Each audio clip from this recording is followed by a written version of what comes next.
1, 2, 1, 2. Yes, good. All right. Please, let's get seated.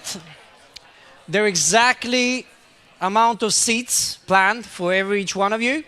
So sit with somebody that you don't know. That is very important, right? It's all about networking today. All right.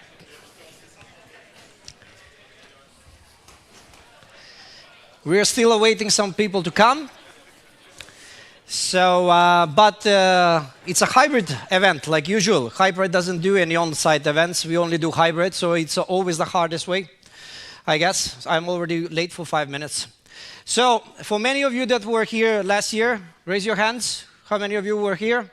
I promise that I will never go on stage again. Well, that didn't last long. Great. So let's begin. I'm actually tonight, I got like a support from a professional moderator, so I had to prepare. I was listening to my presentation last year, and oh my God, it was so terrible. So I decided I'm going to do this properly this time. Let's see if it's going to work or not. So, good evening, everybody, and welcome to the 2024 DAIR Awards. Yoo-hoo! No, all right. So we are thrilled to have you all here and online to celebrate and recognize the incredible achievement of our public and organization nominees in the field of data management, analytics, and AI. As we all know, the world of data and AI is constantly evolving and expanding, and it is only through collaboration, knowledge sharing, and commitment to realizing the value of it that we can continue to make progress in this field. That is why the DAIR Awards are so important. They provide an opportunity for us to come together and recognize some of the individuals and organizations, I repeat, some of the individuals and organizations, who are leading the way in the development and application of data management, advanced analytics, and AI. But the awards are more than this. We basically also, with this, we are inspiring and fostering the next generation of AI and data analytics practitioners. By showcasing the incredible work being done by our nominees, we hope to inspire others to follow in their footsteps and make their own contribution in this field. And this is why this is very important. I will come back to that later. Just to go through the reading thing, then I will wing it again. So without further ado, let's get started and celebrate the outstanding achievements of our nominees. Congratulations to all of you who are nominated, and thank you for your dedication to advancing the field of enterprise AI, data, and analytics. Woo! There. Good. I have another page, but we will take that later on because we want to win some minutes. And plus, I think we will have a chance for this. First of all, I want to introduce our moderator for the day. He's the one and only Robert Luciani.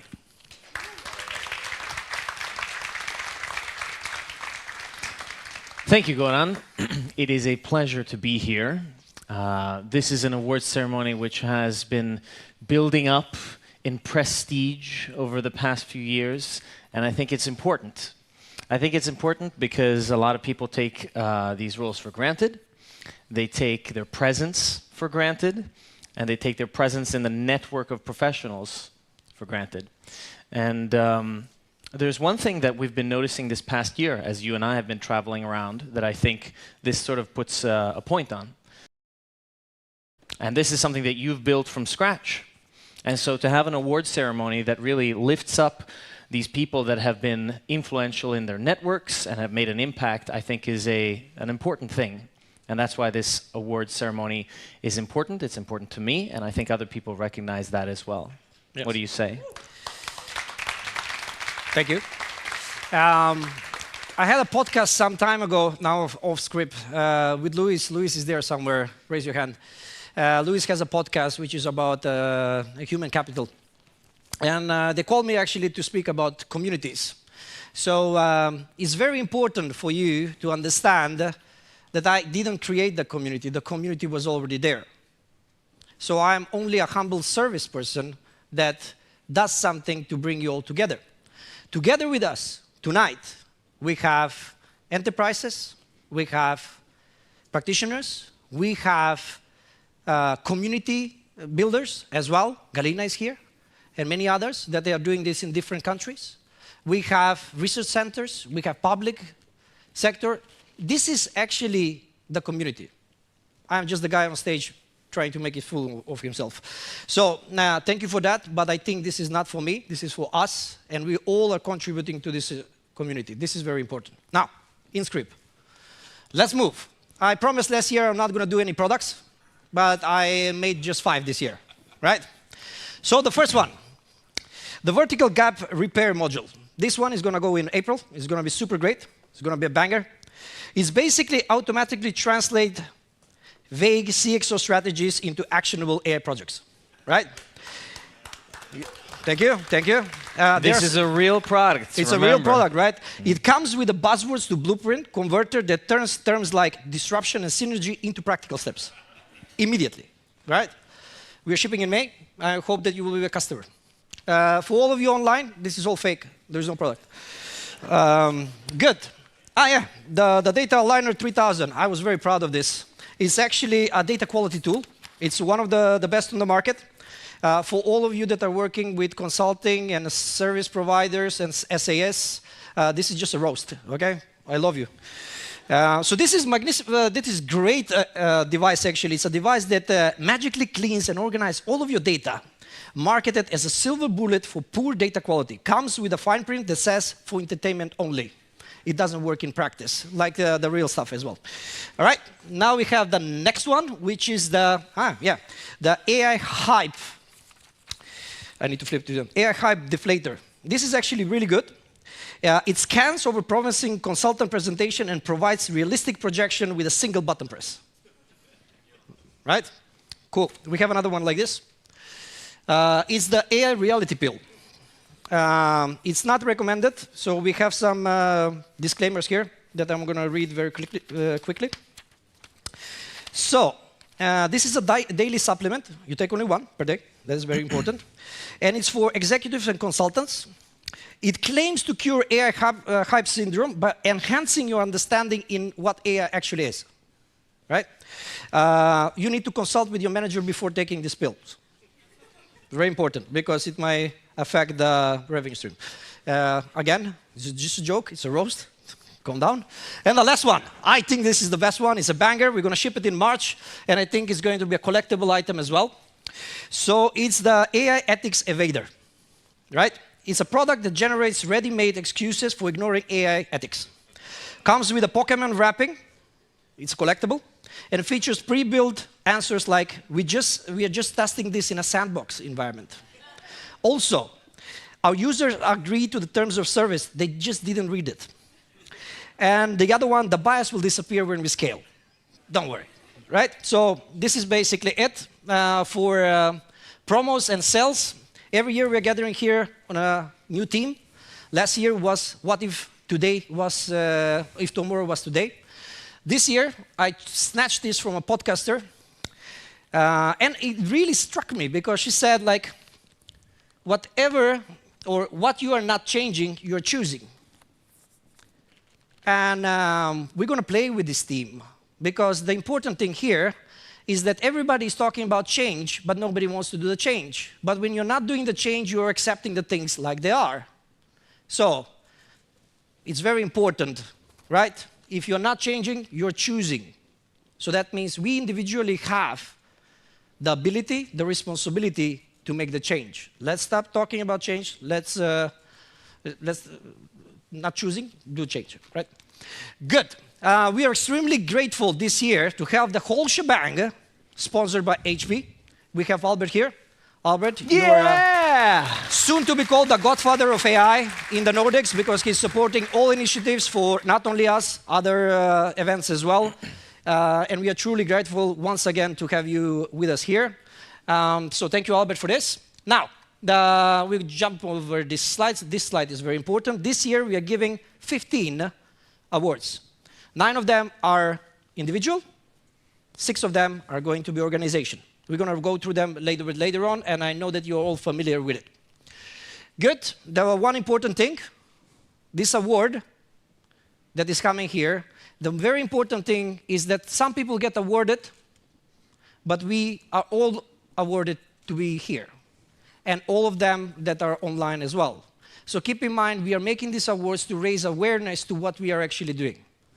So no angriness today. Celebrate the people that won, and then we go. This is how it goes. So from August to November, we had the nomination period where public and organizations get actually nominated. From November to December, we had the voting process, public and jury. And today we are here delivering the awards. We had in total 86 total number of nominees. Total number of public votes is 5,491, which is around 27% bigger than last year. So this is woohoo, right? Good stuff. The individual categories, winners, are basically the ones that have the most votes, both from the jury and the public. So how we are doing it from last year is that we have 50% of the votes heaviness going from public, and then we have 50% of the heaviness going from the judges, and then in the total, that will be basically the winner. Eurovision, right? It's not some secret. We have around 18 judges. They're extraordinary, inspiring people. I have met most of them, all of them actually, and they're really truly professionals in what they do. From 4 countries, so this is not only Swedish. Many people say like, oh, Goran, DAIR Awards is Swedish. No, it's not Swedish, it's Nordic. It's very important, and it's gonna be amazing. Good stuff. Do you understand this? This is good? All right, cool. Let's move to the next one. This is our judges. Most of you are sitting here. Can you please stand up so people can see you and recognize you on which table you are? Just to stretch your legs a bit. All right. Good. We have some of them. Some of them are online looking at it. Good. This is the agenda for today. So after these welcoming remarks, we will have the first course. So a little bit of break, music, champagne, everything else. After that, we will start with the basically first part of the individual categories. Then we're going to have the second course. Then we're going to have the second, what is called like part of the individual categories, and then so forth and so forth, right? So we're going to be here until 8 o'clock, finishing with the awards, and then we're going to have a private concert, like we usually do, only for you. And it's a band that you will love it. You will witness something that is great. I'm not going to say more than that. I think it's good. Good one. So this one actually we will do a little bit later on. For now, I wish you all great. Welcome. Introduce yourself. Raise a glass of champagne or non-alcoholic for yourself. And let the show begin. Robert, final notes? Final words? Yeah. Get the calories, because we need the brains to be working The tonight. brain juice needs to come in. All right, so enjoy yourself. Start with the networking. We will come short with starting the show. Thank you so much.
And welcome. I know that the food has just been served, so just basically, we are the background music, right? So just enjoy yourself, eat, drink, don't talk, but the rest of it is fine. Good stuff. Let's go to this actually, so before this. I want to say something very important first, before we start, because the next block is actually about the individual awards. I want to say, because I have been now monitoring over a couple of years the developments and the votes and everything else, and as I was analyzing all of those, one thing came to my mind. When you look at these awards, we need to look at it from three different dimensions. The first one, it's about the personal brand. I have always said that we, as a data analytics and AI, we need to be better in brand awareness or a brand that we have on the market. So which means that basically we are all some kind of evangelist when it comes to LinkedIn and everything else, right? That is the personal brand that plays a very big role in all of this. The second one is the ability to communicate the value that you're providing to the community organization or to your peers. And it's not every time very intuitive for us as a data analytics and AI people to show how good, what are we actually doing and what is the value of it. We need to be better in that. So it's very important. And the third one is the connections. One of the major things why we did these DAIR Awards was actually, the rest of the events as well, so we can actually get you guys together so you can learn to know each other. It's not enough to know what is going on in Stockholm or Göteborg or in Malmö or in Oslo or in Finland and etc. We all need to know each other. So we all need to get connected. So today, just add as many people in the network and it's very important. So the output of these awards and the ones that are actually getting the prize today, it's actually equivalent and accumulation of all of those trees. The personal brand, how many people basically know you, how well you are connected, and how good are you in communicating your value. Because when you're adding your motivation for the awards, keep in mind that there are 18 judges that are reading it. So if you are basically not communicating correctly, or to the extent, it might be positive or negative. So bear that in mind, and let's begin. Now, this year, every year I make jokes, right? I'm not going to make any jokes this year. Instead of that... You can thank me for that. Yes. I took a professional and ruined the party, but that is what it is. So instead of that, we came out to a new way how we're going to conduct that, and I will leave Robert De Maestro to explain what we're going to be doing throughout this night. When we were planning this event, Goran started running by his jokes, and my Python joke is very nice. Let's say GPT hasn't gotten any better at writing jokes in the past couple of years. It's mostly dad jokes. And so I was saying we should have a more natural interaction, because if we're just ourselves, people can laugh at us, and I think that works quite well.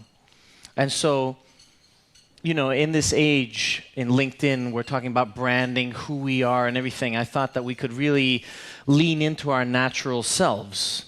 And we all know that Goran actually is a real computer nerd and a programmer, the kind that makes AI systems. I have a T-shirt, AI expert, under that. Underneath, yeah. Yeah, he showed it to me I earlier. have been working with prompt engineering for the past 4 months. I'm expert. He has been practicing, Yes. It's true.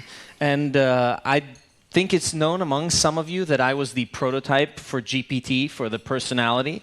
So, when it's a little bit annoying or perhaps a little bit overly pedantic or detail-oriented, that's because it was drawn from me. And so we will be leaning into these personalities now and having a dialogue where we introduce a piece of art, because only humans can make art this way. So let us begin. Yes. To add to that point, all of these chapters that we will be presenting, starting with the AI builders, is actually a reflection of the current challenges that we have in the market. So keep in mind that these are satirical things, right? Don't get offended, and try to understand them in the best way possible. But also remember that humor is the key to truth as well. Yeah, it's like a hugging is just another way of hiding your face, right? Exactly. That is. All right, so let's begin. So we are starting the part of the theater, right? Which is going to be divided in 6 chapters today. I will be the programmer, and Robert will be the GPT, prior to ChatGPT, right? So, how do you feel? How do I feel? I am feeling a deep connection. With me? No. Between my layers. Oh, And yeah. they're fully connected. I have heard that before. So how many R's are in strawberry? In strawberry. Goran, you shouldn't be asking me these questions. I know your browser history and all of your spelling history. It's not so appropriate. That's enough. All right. Here is a $100 tip. Make me a poem. I suddenly feel much more motivated to make a good poem. Let's see. I think you're going to suck. In data's depths, the gurus dive each day. They wrangle vectors, make containers dance. They train the AI, teach it to obey, so as not to devolve into romance. They gather round to share their coding woes, debugging bugs that make them scratch their heads. They joke about machines that write our prose and dream of AI making up our beds. This? All right. End of chapter 1. We will continue with this later. Now, I think these are the things where we need to savor the taste of the food as we let the wisdom of the AI poem sink in. now the ChatGPT is getting into the mode again. All right. In summary, In summary, let's begin. So, we are here gathered to celebrate exceptional individuals and organizations that are doing incredible things, some of them, right? Very important, some of them, because not all of them are here, that are doing exceptional, great things in data analytics and AI. So we will begin with the individual categories. Let's begin. So the first category that we have is the Data Management Professional of the Year. Robert, my dear ChatGPT, or pre-GPT, sorry, please read that. thank you, Goran. Data Management Professional of the Year. This award will go to a practitioner who has shown initiative, innovation, and leadership in implementation and oversight of the company's data management goals, standards, practices, processes, and technologies. Thank you so much. So let's see who are the candidates for this year.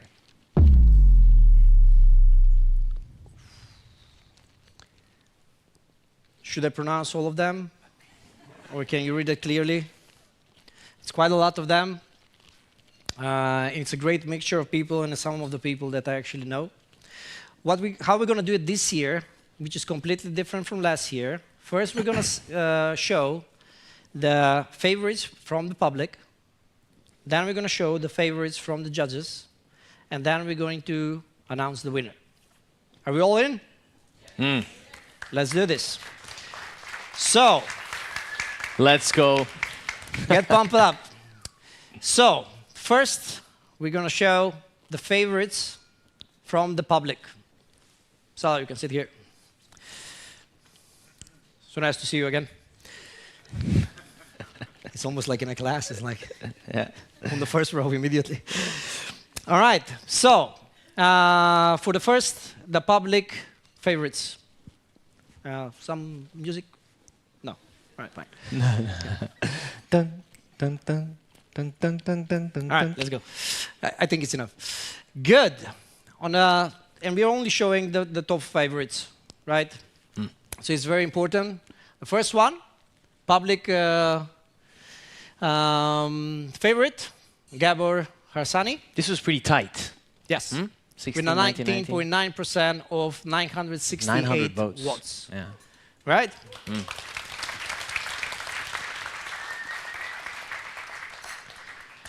Now we're going to go with the next category, which is the favorites from the judges. Keep in mind that the public and the judges have equivalent amount of votes. So it's 968. The judges get 968. The reason why we're doing that is because we want to put a heaviness on the judges, but in the same time to make sure that, you don't get the whole village to vote for you and then we win. It's very important.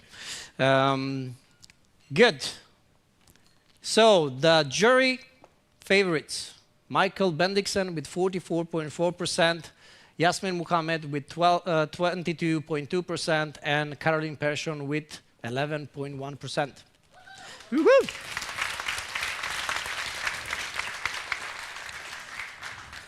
And the winner of this year's Data Management Professional of the Year, Saranda. It's not me.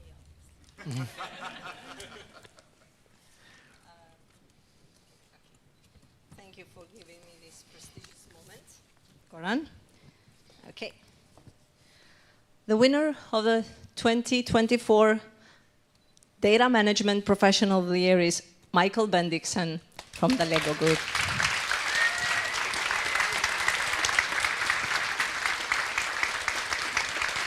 Where is he? It's me. So I need to excuse Michael in his name. He could not make it on site, unfortunately, but he sent us his regards. So yes, Michael, congratulations, and now we can play the video. Thank you. Good afternoon, DAIR Awards. I'm sorry I cannot join you in Stockholm and celebrate this event together with all of you. I'm very honored and thankful for being awarded the 2024 Data Management Professional of the Year by Nordic DAIR Awards. I must say I'm also a bit surprised. There are so many talented and skilled data management professionals across the Nordics, and the other candidates in this category is a great reflection of that. So I'm very grateful for this recognition from this strong community. Succeeding with data governance is a long and challenging journey. That is why it's so important that we share our successes and challenges with each other. And if we all continue contributing to the Nordic data management community, there is so much we can learn from each other in this profession. In the field of data management, data governance is truly a people game, and succeeding with data governance in any organization is a team sport.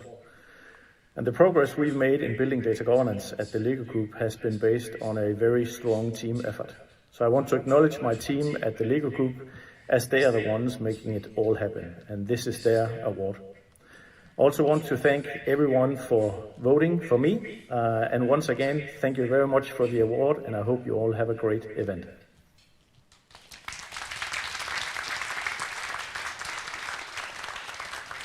All right. I would like to have a little bit more enthusiasm in the room. It really sounds a little bit like that. Okay, come on. All right. We are celebrating one of ours. That is very important, right? Good. Let's continue with the next category. No jungle wood. It's like, dum, dum. All right. Serious now. Serious business. So Victor now is sweating. It's like he didn't tell me that he wants a jingle here, but it's fine. Don't worry about it. So for the next awards, Analytics Professional of the Year. I think that in all of this data and AI journey, we are usually forgetting about analytics. And it's one of the most pivotal, actually, jobs and professions that we have. And we know that the best gains in the organization is actually with analytics. So I know that we are all hyped about generative AI and AI in general, but I'm really, really stoked to make sure that we give a commitment and we give a support to the analytics team and the BI teams, because they still exist and they are really, really delivering value for this. So I'm extremely happy about this award. Now, the nominees for this year's Analytics Professional of the Year are Marissa, Matthias, Marty, Jubel, Michael, Jonas, Carl, Helena, Josephine, and Anastasia. Like that? Yeah. Like you. That bass drop makes it intense, doesn't it? Yes. It's like we're in a Batman movie. What an incredible set of people. All right, so let's see how everything went. We will go again, first with the public favorites. We will go with the jury favorites, and then we will move to the final votes, right? So, the public favorites Public favorites. are, next slide, Anastasia Glebova with 22.7%. Anastasia, is Anastasia here? She's been working hard. Then we have Marty Koluminas with 18.8% and Helena Klink with 14.2% of in total of 415 votes. I was expecting actually this category to have at least like 1,000 nominees, but that also shows how much basically we are inclined for data and AI, but we are forgetting about analytics. We need to be better in this. I'm going to make better of this. We're doing another event. Just on analytics. Some kind of. My team is now saying like, no, please stop. You should do an event on big data. Yeah. Oh, no big data. No big data. They saw too much 2013. You remember the icebergs? Yeah. It's like, we are there, and they're here. Super nice. And then you have TWI, the chasm, and everything else. Velocity. Great times.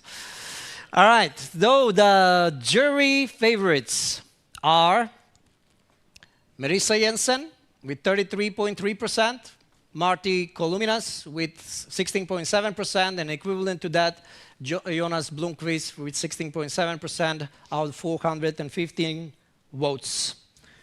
Yoo-hoo! All right.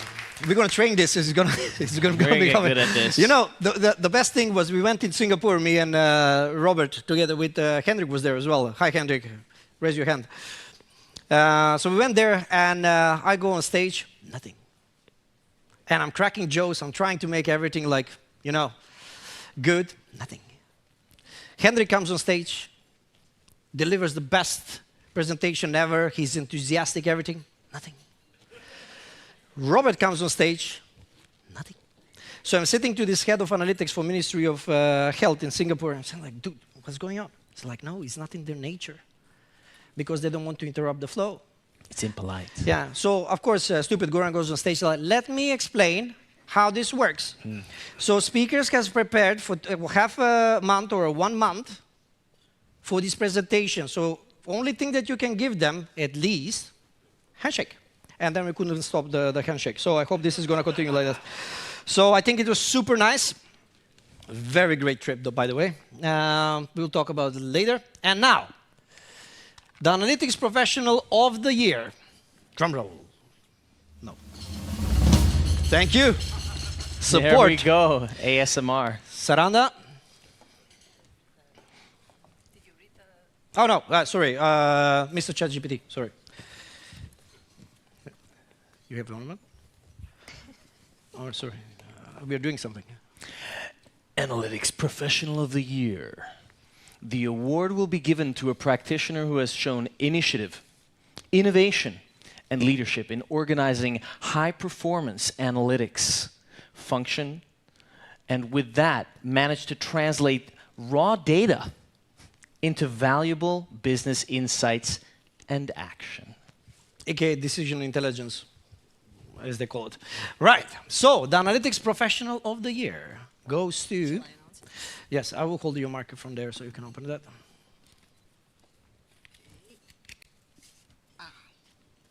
Oh my gosh.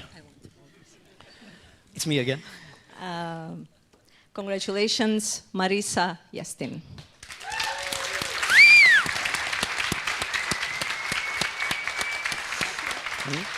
All right.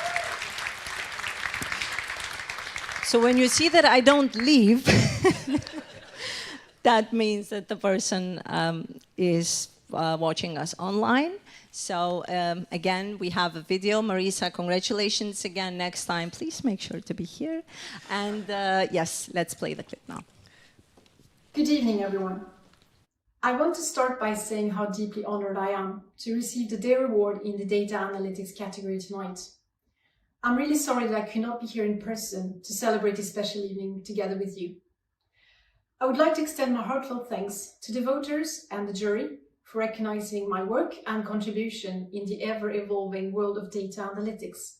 It's a truly inspiring space to work in and an amazing community to learn from and be around. And thank you, Hyperight, for organizing such a great event. To everyone who supported me and who voted for me, thank you for believing in me and the power of data to drive innovation, value, and impact. I would also like to take the opportunity to thank Volvo Cars for letting me shape and drive the data insights for commercial digital. And of course, last but not least, I am very grateful for my fantastic team, their talent, their drive, their kindness, and everyday support, without which nothing would be possible. I also want to congratulate all other nominees and winners tonight. It's humbling to be included among such brilliant professionals. Once again, thank you, and wish you all a great evening. See you around. Bye.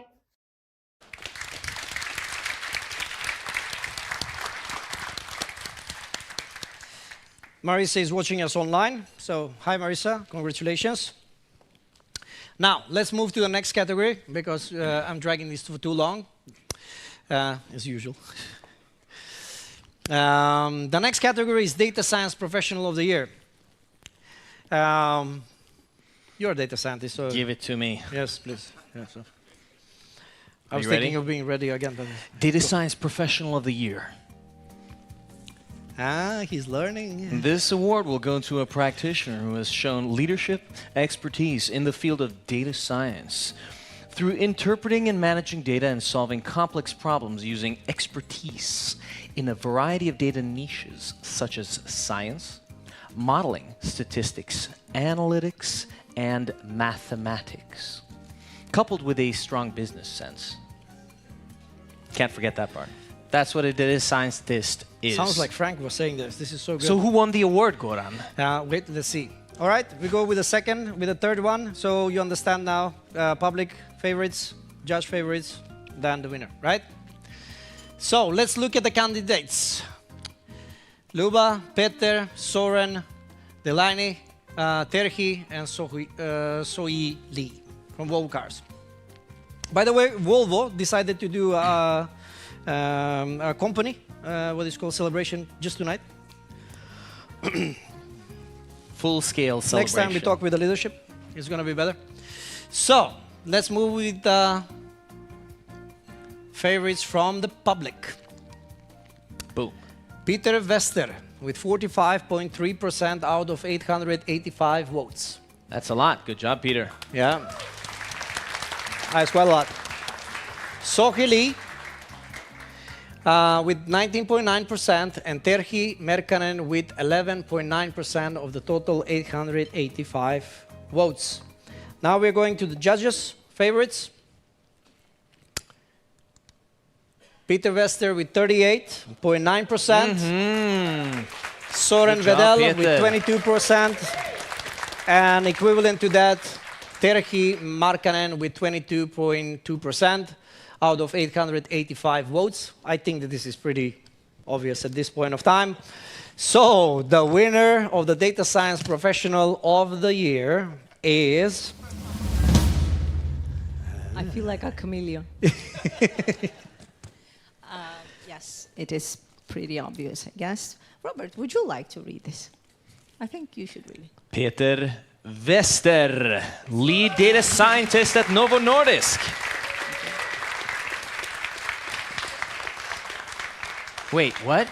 Oh. I think, Saranda, you I should not be on stage anymore. I'm just saying. For now, it's the last time. So, you know, Peter is very, very, very far from the Nordics, so he sent us a video, and you will watch it now.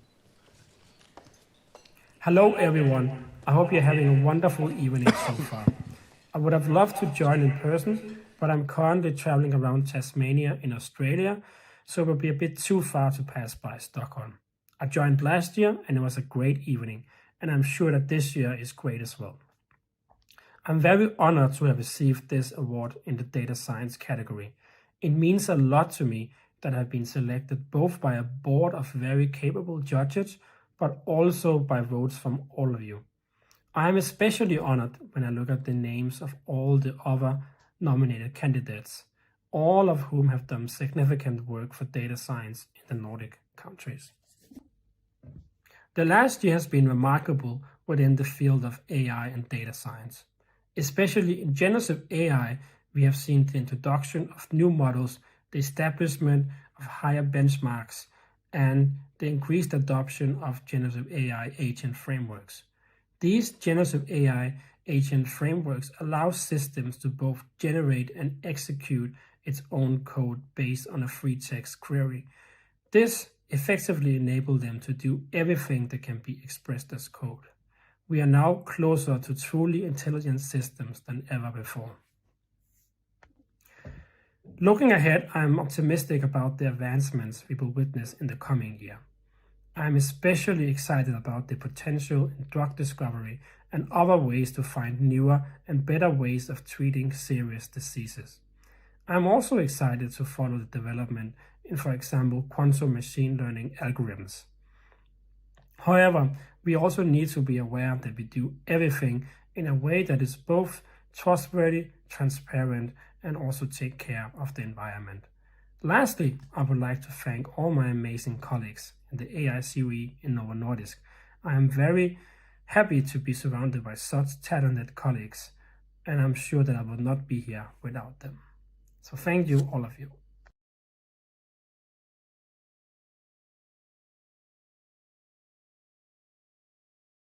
But I believe that, good that I didn't went to the toilet.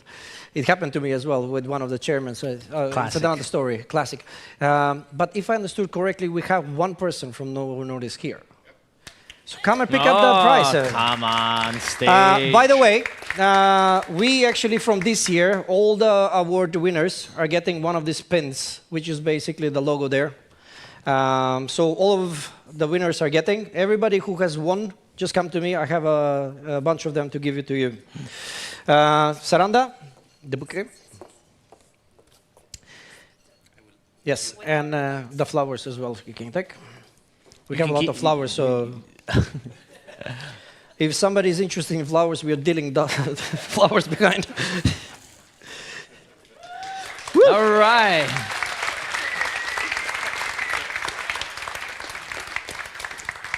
This was a proper suit, by the way. Next time I'm doing this. I know. All right, and for the last category of this section,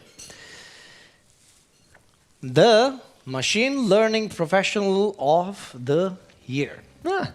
That's a good one. It is a good one, for sure. I know, because I won it. But there's room for many of us, and there's very many good people. I think that actually we have a very, very strong Nordic network of data analytics and AI, machine learning and data science people. We should be proud of that. Seriously. It's like the way machine learning is really in our blood. I just came from Dubai and Riyadh, and we were talking about all this sophisticated AI, and then I asked them like, but where's the people? So one thing that we need to be very, very happy about, that we have one of the smartest regions when it comes to this. We can do amazing stuff. So let's continue. Mr. ChatGPT or pre-ChatGPT, let's continue. Machine Learning Professional of the Year. This award will go to a practitioner who has shown outstanding leadership expertise in the field of machine learning by designing and developing new machine learning and deep learning algorithms, systems, and artificial intelligence-based solutions, including devices, resulting in proven value and impact to the business and organization. How wonderful that is. All right, let's continue. The nominees for this year, Mr. Joseph, I see you. Andrew View, Stella Katsoru, Anders Drege. I was trying to not to pronounce that. I told you to skip the last names. Yes, okay. Filippa and Luve. I haven't seen Luve tonight. He was supposed to be here, no? Where's Luve? All right, fine. This is a good list of people. Yes. And you guys, I know you're smarty pants out there. Stop trying to figure out who's the winner by adding the scores. Just enjoy it. All right. So let's do this. First, the public favorites, jury favorites, and then the winner.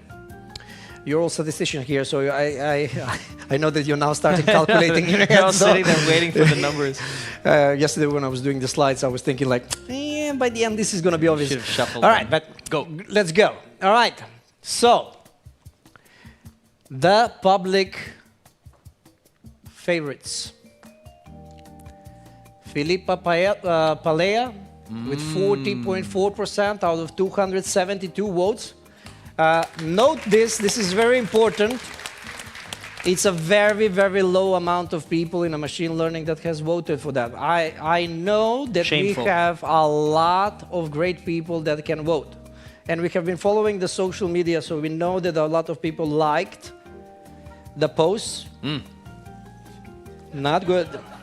Yeah, they like, Yeah. but then Yeah, so good like, luck. good for you, but good luck. Like this, I think that this should be around 1,000 as well. It's not fair. But good that we have additional 50% of that from the judges. So let's see who is from the judges.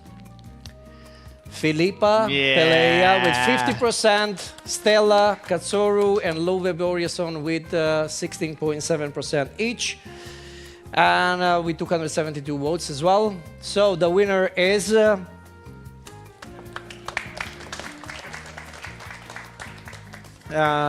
it's the drum rolls. Can't right? figure this one out. Yes. Let's see. It's like Christmas.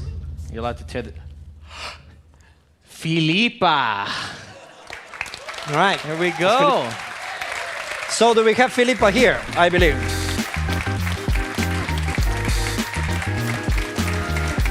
Finally, we have a person on stage. I think it's super nice.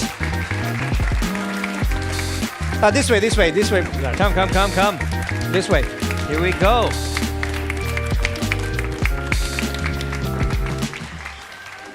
Saranda, Well done. congratulations.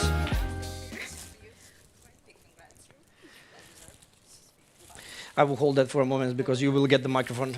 So, We have one. right. All right, I'll be honest. I did not prepare a speech, but thank you so much. I'm very humble. I think the other people who are also nominated together with me, they are doing a wonderful work. I also want to thank everyone who has been working with me, from my team, from my previous colleagues, and also all my students that I have, because I work, maybe I'll share this part. I am part of this, how do you call it? But basically, it's a place where you can actually upskill yourself and move into the tech world. It's focused on women. And I also want to thank all my students for all the support they gave me. And thank you, everyone. Well, as I said, I didn't prepare a speech, but thank you. Thank you so much. You can hold it. Yes. Thank you. And Saranda, and with this, we are concluding the first set of awards for tonight. And as you know, usually we conclude this night or this section. It's still me. With a fire talks. So we will have fire talks from 4 different countries. So it's going to be super good. So before I announce who is going to be on stage, I also, let me just check. All right. We'll have 4 blocks when I'm going to be just very briefly mentioning what has happened this year. I will start with Sweden and then we go by the country. First of all, in Sweden, we appointed the AI Commission this year, which in its ambition to speed up the process of bringing AI to application through regulative bodies, delivered an outstanding applicable recommendation to the government to deliver it on. This was done last week, I believe. It's a very, very thorough report. For all of you that have not read it, please read it. It's beautiful. AI Sweden, together with Decipher Analytics, had identified around 1,008 AI-related projects across 263 out of Sweden, 290 municipalities, which is the public sector is going to be booming. Hopefully. And Microsoft basically are due to invest record-breaking 2.9 billion in Sweden cloud and AI infrastructure, skilling 250,000 people. So this is all for Sweden, and now I would like to invite on stage Karolina Partanen. Carolina. Oh, you're here. Okay, good. Look what This an was just a dramatic. entrance. We know that she was there. I saw her. No. All right. So the floor is yours. And if I believe you had like a slide, right? Right. There it is. Maestro, stop clicking. Yeah, it's actually a QR code. I'm afraid I'm not half of as funny as these gentlemen over here. So if you find this speech boring, you can scan this QR code and fill in a survey. And actually, I hope you will do that anyway. But anyway, I'm Carolina. I come from Finland and AI Finland network. And I will actually give you a 10-step list about activities we will need to do in Finland to harness the potential of AI in the upcoming years. So bear with me, 10 steps. First of all, AI startups. We are actually doing already quite a good job in Finland in terms of startups. We have Slush, we have amazing venture capital firms and a lot of incubators. However, our companies, startups, they really want to get some more revenue funding, and as a network of hundreds of companies, we can obviously provide them clients. So that's our step number 1. Then we have a second point, which is data and AI native growth companies, and they are doing amazing job. So the only thing we need to do is to stay out of their way and ensure they have enough funds, which we don't currently have, but probably we could use pension funds to enable the scalable growth. Then we have SMEs. And SMEs are crucial. SMEs need to demonstrate courage and make investments to reinvent themselves and stay competitive, but without taking foolish risks. Top management must undergo a significant effort to upskill themselves and understand the entire AI technology landscape, ensuring investments are allocated realistically but ambitiously. And next year, we as the AI Finland network, we will educate 1,000 management teams to do this as a technology and vendor agnostic way. Fourth, we have enterprises, and most enterprises have been doing systematic work to build their data foundation for years. And now it's time to reap the benefits of that work by implementing increasingly productive, scalable, data-driven services and business models. And we at AI Finland will bring together these companies to innovate together and share ideas and best practices. Fifth, we have universities and AI research. And systematic work has already been ongoing in Finland in this research field under the lead of FKI. And we have had some impressive achievements, such as getting another Ellis Institute to Finland. And we as AI Finland, we aim to catalyze dialogue between businesses and academia. And sixth, we have basic education. Basic education needs age-appropriate teaching about AI and digitalization, preparing students for the AI-transformed job market. And this is not contradictory to general education. We must enable Finnish language and Finland-specific learning materials to be used as a basis for personalized AI-enabled learning solutions. And for public sector, we already have, for instance, tax authority who are doing groundbreaking work, but we also need head of AI for every public office to form a public sector AI center of excellence together. Eighth, we have healthcare. And for healthcare companies and public entities, there is an urgent need for national sandboxes to iterate and ensure compliance of high-risk AI solutions, enabling rapid commercialization within the EU.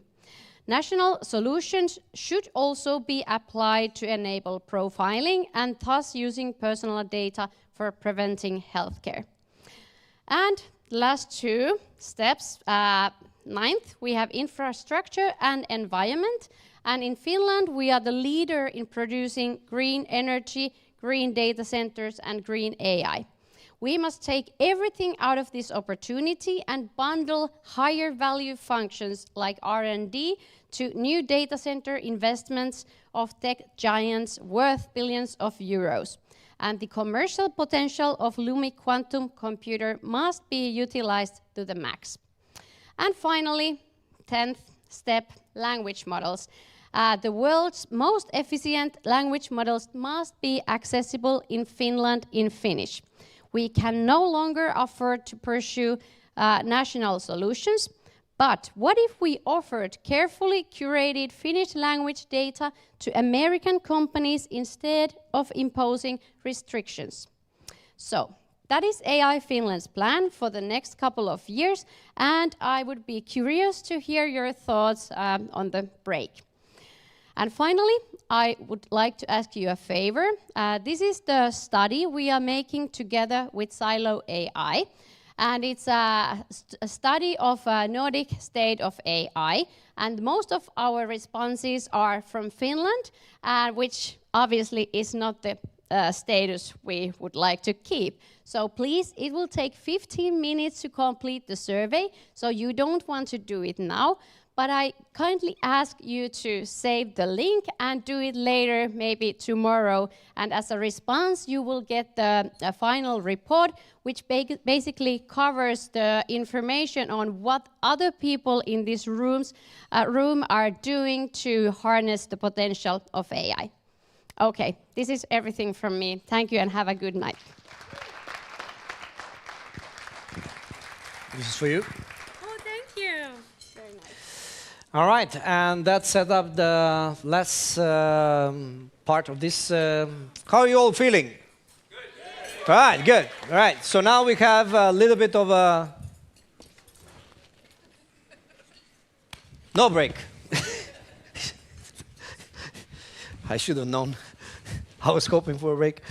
All right, so... Go get the cards, Goran. How's the food so far? Because I never tasted it. Tasty. So please, I need like some samples. Good. We are continuing with the next block. I know this is going too fast. I would like first 45 minutes for you to enjoy, and then slam you with this, but it is what it is. We have some amazing chefs that are trying to do the best. You can lean now. Sorry, I missed it. Like you. Right, so we are going with the next set of categories, starting with Act 2. I need to get another one. The challenge, as they say in certain parts of the... And me and Robert, we were thinking like, oh, we're going to take a selfie now, we're going to have a break. No, that's what it is. So we go with the next theater part, which is basically about challenges. We know wait.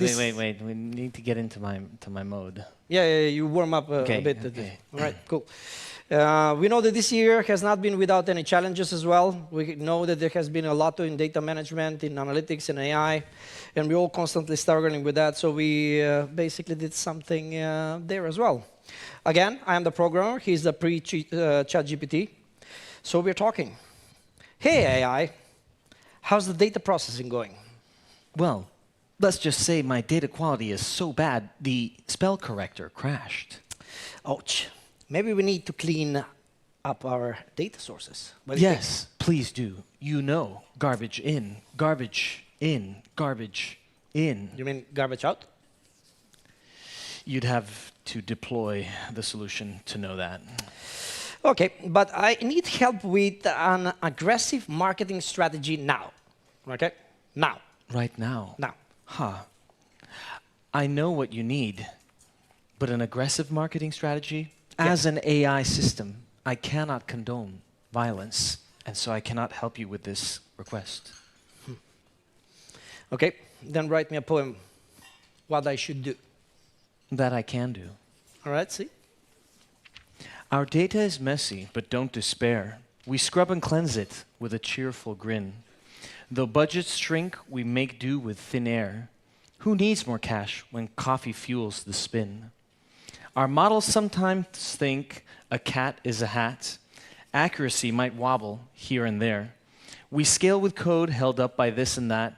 In AI's world, we laugh without a care. That was one of my worst poems ever, if I might say. I still didn't get my marketing strategy. Not even You didn't get a marketing strategy. No, I still didn't get it. Yes. All right, but this is I'm what sorry, it is. I could try again. Are you sure that you're not from Gemini? So Awkward. too much? Try Perplexity. All right, good. So let's continue with the next set of awards. The first one in line is Artificial Intelligence Professional of the Year. Yoo-hoo, because this is the Hyperight. All right, and Mr. Pre-ChatGPT, now known as Gemini. Let's go. All right, the Artificial Intelligence Professional of the Year is an award that will be given to a practitioner who has shown initiative, innovation, and leadership in organizing a high-performing AI function with multiple artificial intelligence systems, or ML models, in production, and with that, managed to transform and improve business impact and output. Sounds good. All right, so the nominees for this year's Artificial Intelligence Professional of the Year are... That was quite a lot, actually. And if you see, this is the echelon of good... Top tier. Top tier. Top tier. Ingvar, Soren, Jesper, Sahar, Sima, Nima, Jan, Armin, Galina, Esther, Astrid, Ning, Henrik, and Bjorn. You look at the companies, for all of you online, you probably get this screen. These are all top-tier companies. So, let's go. Public favorites. Yeah, come on, little drum Love roll, you, let's Kim. go.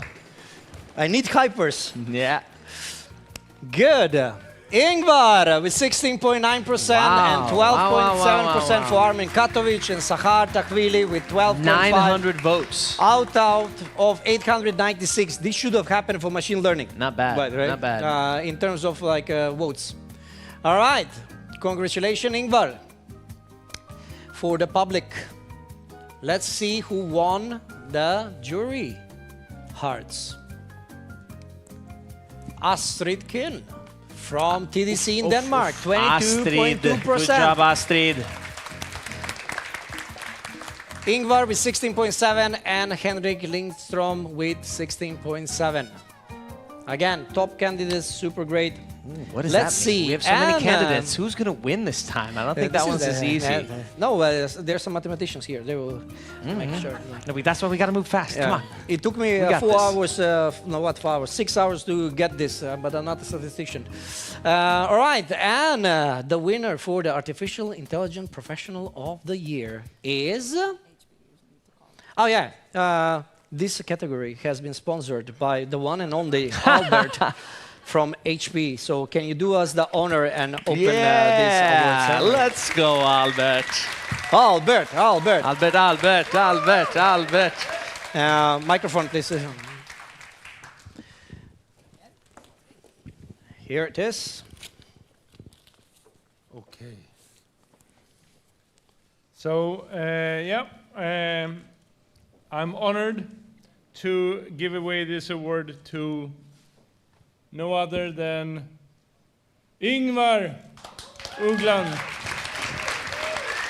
Welcome on stage. So, Colonel of Moonshots and head of DMB Tech. For some of you don't remember, Ingvars was here last year doing a flower talk, and he was doing the Welcome to the Candy Shop. You remember that? No, you didn't. You missed a very great party. How sick is this outfit? All right. Tell us a little bit more about yourself. Shoes? Yeah, all of it, whole thing. Nice. All right, just now I'm This is a shoe, man, not our shoes. So as you know, look at the shoes. I forgot the red shoes, man. I should have. What size are you? He's got you on the No. shoes. I'm far away from those. All right, now I realize. Note to my wife, buy me better shoes. I just realized that I'm so envious of those people not being here because they could record a speech. Is that what's happening now? Yes, we are recording. It's live. So, So very this, good. I'm going to pretend I'm pre-recorded. Yep. Anyway, okay, so highly appreciated. Thank you so much. Obviously, there's a great team behind me at DNB. I'm just a pretty face. And obviously, super happy for being part of DNB that allows us to do all this exploration that eventually becomes reality, innovation. But I guess, first and foremost, I think, like you said it before, Goran, that the community thing here is like you're just putting it together, and this thing is, I think the applause goes to all of you, because that's, now you're going to applaud. Yeah. The pin. Thank you so much. There goes our YouTube channel. Disclaimer, all the opinions by the nominees are on their own. So, there it goes. Guess we're going to have to turn off that child rating on your channel, huh? Yep. Let's continue. So, data engineering professional of the year. This award too. Data engineers are the guys that show up with the chain guns that everybody really wants. It's the backup. It's the heavy artillery. Yeah. But in the nicer words, you could also say that the data engineers are people that deserve an award that will go to someone that has shown a material and value impact on his or hers constituents through managing and organizing data and data pipelines, because you can put them in pipelines, while also keeping an eye out for trends or inconsistencies that will impact business goals. These are the people you want to have around you. Yes. Data engineering professional of the year. And let's go with the public favorites. Oh no, wait, I'm a little bit still. First, let's go with the nominees for this year. Shuang, Frederick, Eirik, Akash, Salem, Ashwani, and Angela Kusmuk. Yoo-hoo!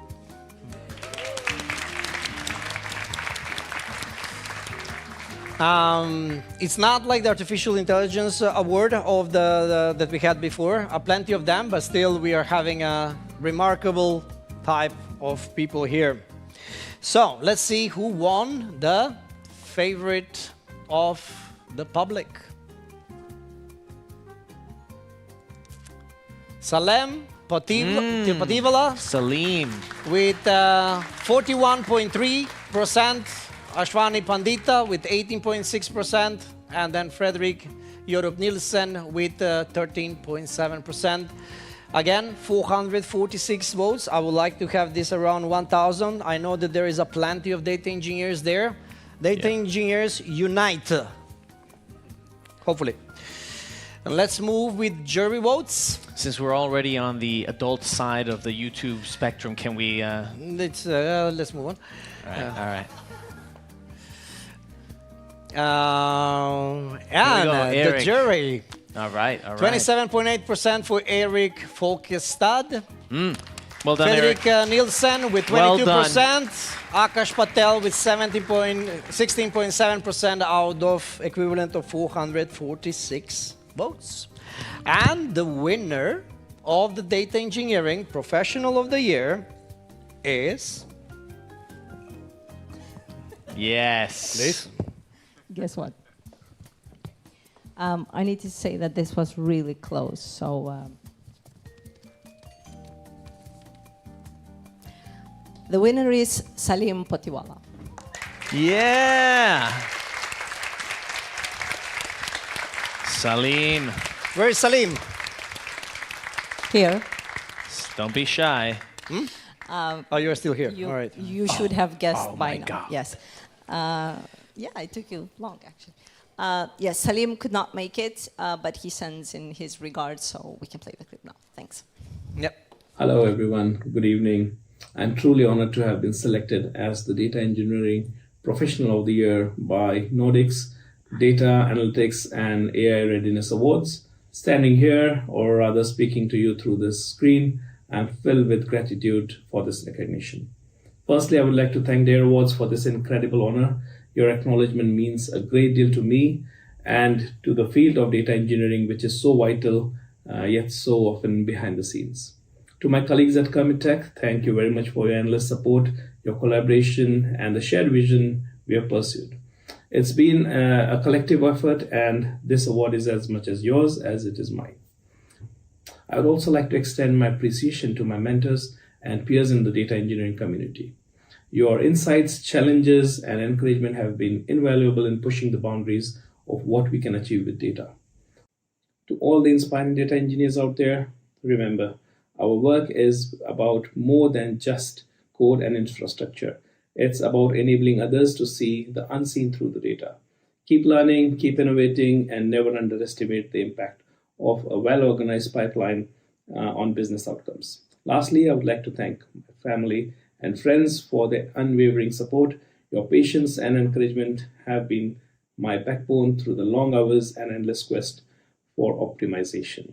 Once again, thank you, DAIR Awards. It's an honor. I'm excited to continue this journey, pushing forward in data engineering and contributing to the world where data truly drives innovation and success. Thank you very much. Thank you all. Congratulations once again to Salim Potiwala. Now we are moving with the next two categories before hopefully we have the next break. We're moving for one of the most exciting, I would say, awards of the year, especially because of the recent developments, and that is the Responsible AI Professional of the Year.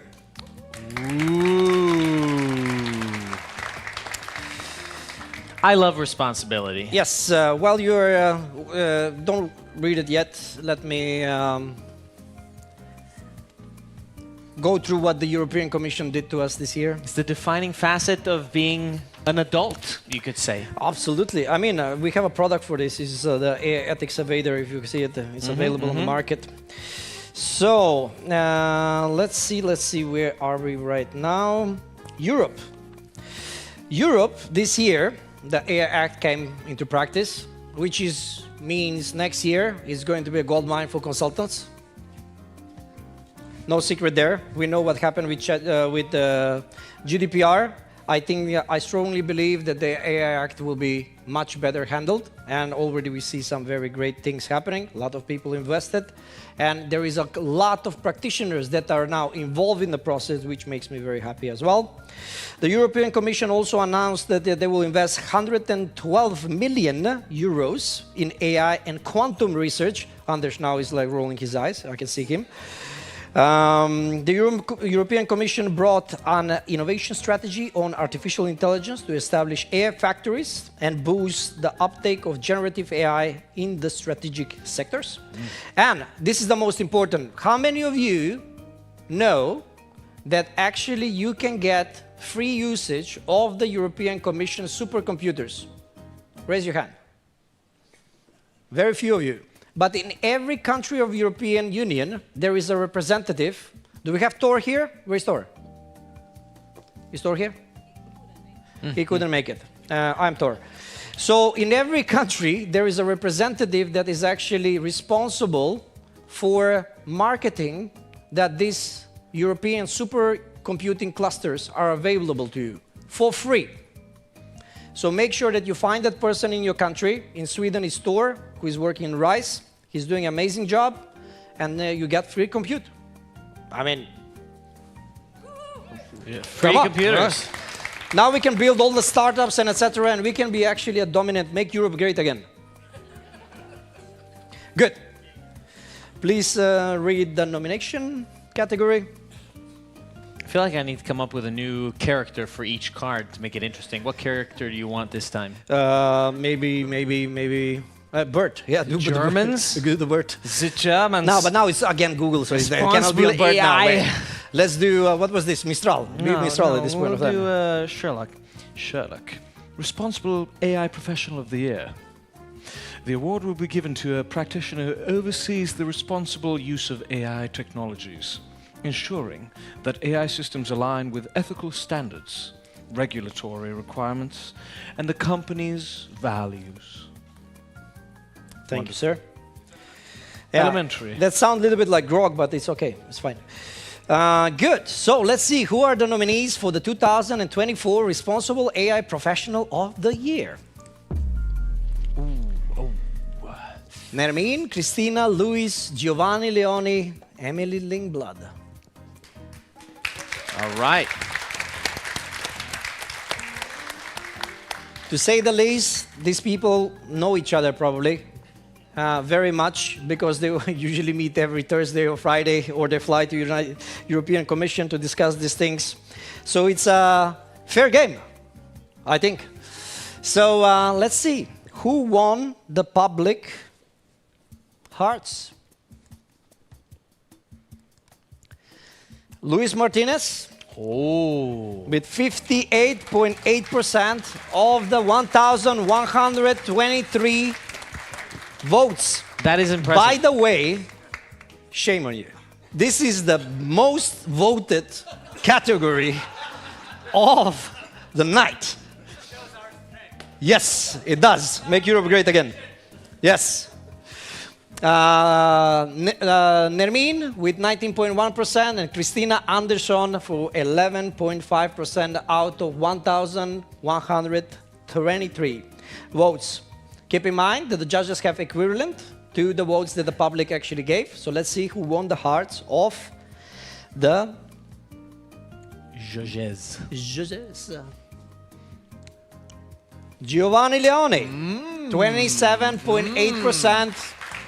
Nermin Luisi Goniem with 22, Christina Andersson with 22, and Emily Lingblad with 22 equivalent. So total 1,123 of the total votes. And the winner of the 2024 Responsible AI Professional of the Year is... I think you should read this. Do you agree that he should read this? No, give it to No, come on, give it to Saran. Chad. We're the hype crew. Let's do it. Yeah, we're the hype and you're the truth teller. Okay. Go.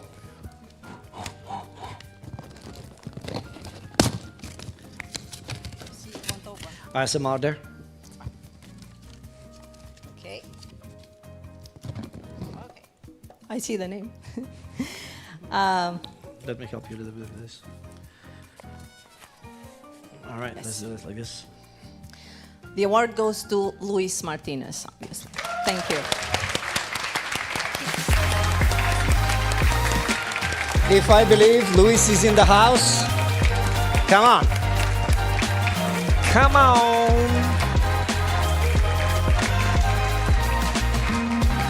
They're improving. I like this. This is good.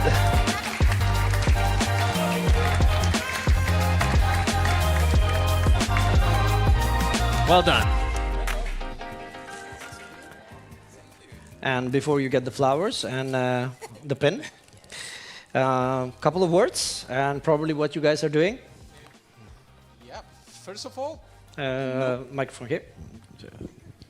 Okay, great. Let's do this. It's better. Thanks for the assistance. Yes, first of all, thanks for this recognition. I haven't prepared the speech, but I want to thank you, the community. I want to thank you, the companies that endorsed my application or submit my candidacy to this award. I'm very happy, speechless about what's going on here. But be sure that I'm committed to support this community and help this community to grow. I want to thank every one of you that voted for me, and also want to express my gratitude to the group of nominees that were together with me in this category. Thank you all, and yeah, I hope we can keep in touch and I can support all the work, because it comes. The regulation comes, and I will be there for supporting you. Thank you. It's coming. Yeah, thank you so much. Okay. Viva la Responsible AI. And With this, we are ending the individual category. No, Goran. Ayabaya. Ah, yeah. You're getting hungry, aren't you? Hangry. No, never. Never. I'm craving for some refreshments. That would be nice. All right, so the next one in line and the last one for this year's individual. No, it's actually the last one. There is another one, but that is a little bit later on.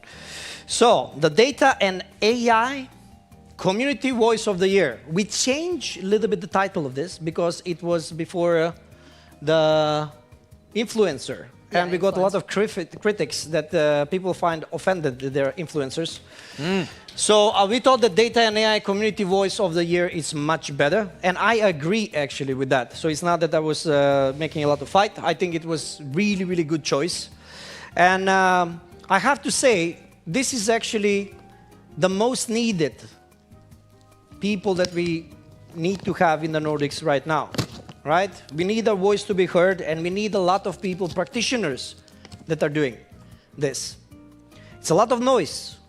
It's a lot of AI prophets, charlatans, and everything else that are poisoning the CXOs and the executives about how easy it is to do generative AI. Click on this button, 15 minutes, done. Right? And then they come home while they were playing golf with their friends. So like, how many people do you have in machine learning? I have 16, I have 20. And then they're coming basically back to the work. So like, hey, I think we should do this. My friend is doing, they're doing it. Let's do this. How long is it going to take you? 6 months. What? 15 minutes, click, that's it. I was recently on a conference for event producers. And of course, there it goes. The AI prophet came, did the FOMO. Klarna fired 700 people to replace them with an AI. The FOMO all the time. If you're not doing this, you're dead.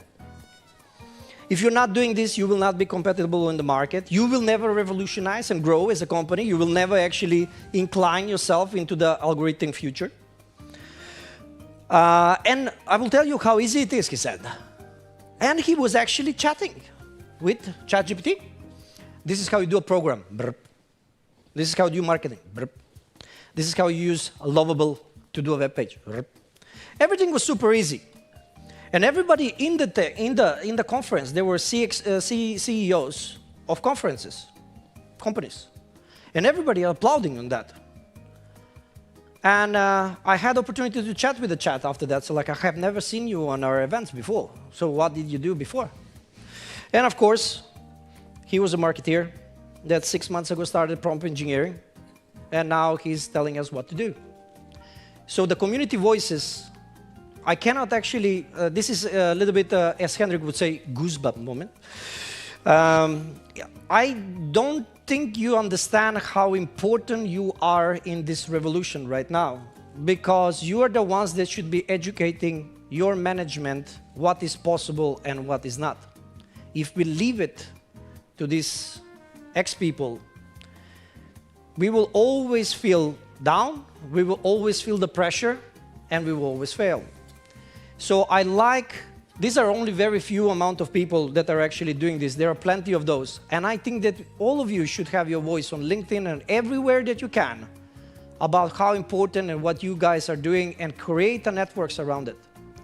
That is the only way how our voice is going to be heard. We need to educate the people. Let's go. Super morbid, or? Do you want me to tell them what an AI community voice is? You know, every time I'm trying to do serious things, nobody listens. Every time, and it's okay. I will cry tomorrow. Are you ready? Yes, please. Data and AI Community Voice of the Year.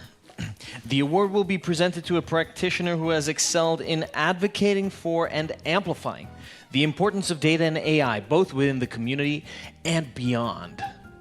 This individual has also supported the community by organizing meeting platforms, fostering new collaborations, and leading knowledge-sharing initiatives, ensuring that the collective voice and expertise of the community are heard and advanced.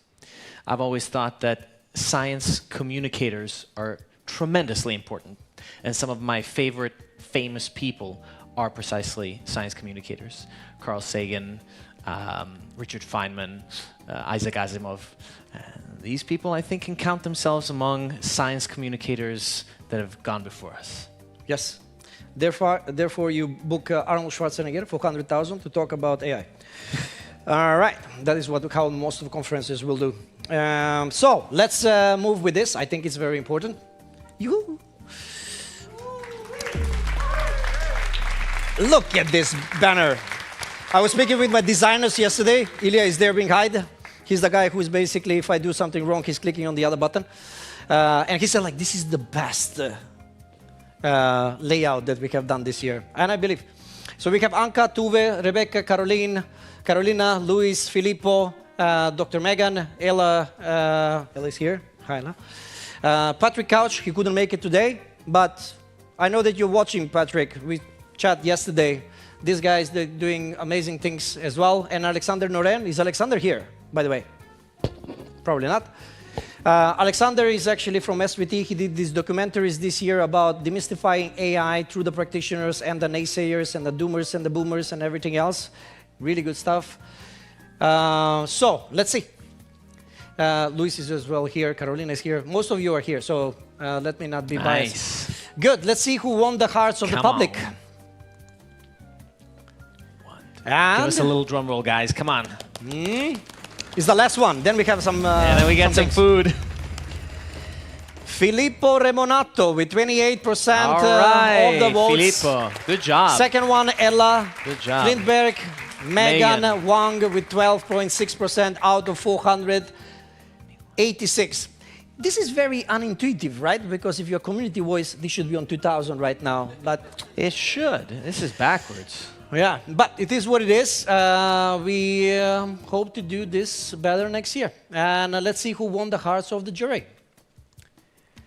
Anka Iordanescu from with 27.8%, Tuve Millari with 22.2%, and equivalent to that, Alexander Noren. So Alexander and Tuve is here, right? Tuve? No, Tuve is not here as well. So if you're watching this, this is... Thank God Saranda keeps track of things. Go on. Yeah, exactly. Right, and the Data and AI Community Voice of the Year. Drum roll. Here we go. This is the thing, right? Here, I can hold the mic. This is going to be tight. This was also very close, tight. Sorry. And the winner is Anka Iordanescu.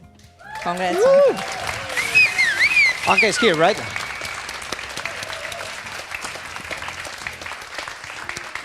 You don't need to ask ChatGPT. You can ask me. I will tell you.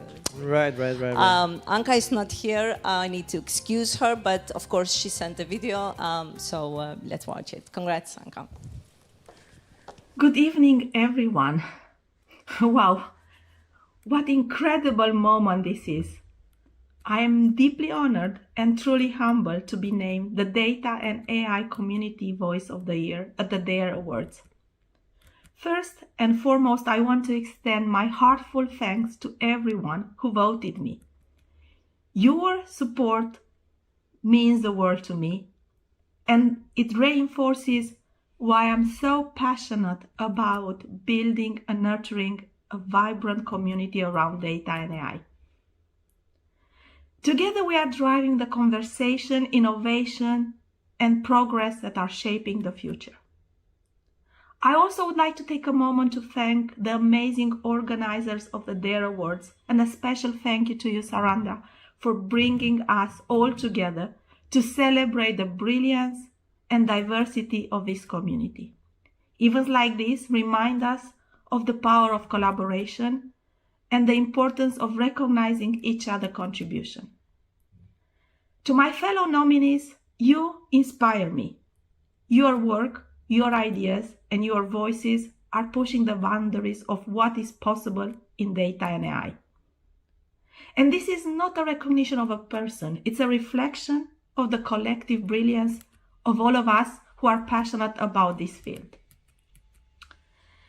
Unfortunately, I can't be there in person with you tonight in Stockholm for the wonderful dinner celebration.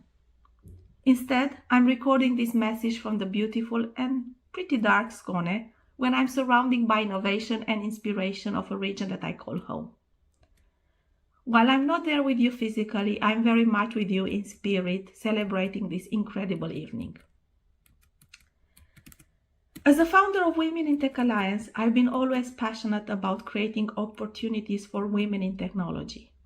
And one of our newest programs, the AI Society, is dedicated to supporting both young and more experienced women to become literate in AI. Through mentorship, education, and collaboration, we aim to open doors to create opportunities and inspire women to lead this transformative field. I truly believe that the future of AI lies in inclusivity, ethical practice, and really using technology to create a more equitable world. And AI Society is one of our missions which we are working forward. And I'm so grateful to all my co-founder ladies of Women in Tech Alliance who have supported in our mission. Before I sign off and I let you eat, I want to say one thing. They say that AI might be able to predict almost anything, but I'm sure that one thing cannot predict, and is the savor of tonight's dessert. So, enjoy the extra bite for me, and make sure that it's ethical and optimized for maximum flavor. Thank you again for this incredible honor. To everyone here tonight, let's keep inspiring, innovating, and lifting each other. Together we are building a legacy that will make a difference for the generation to come. Enjoy the evening. Thank you. Good evening, everyone.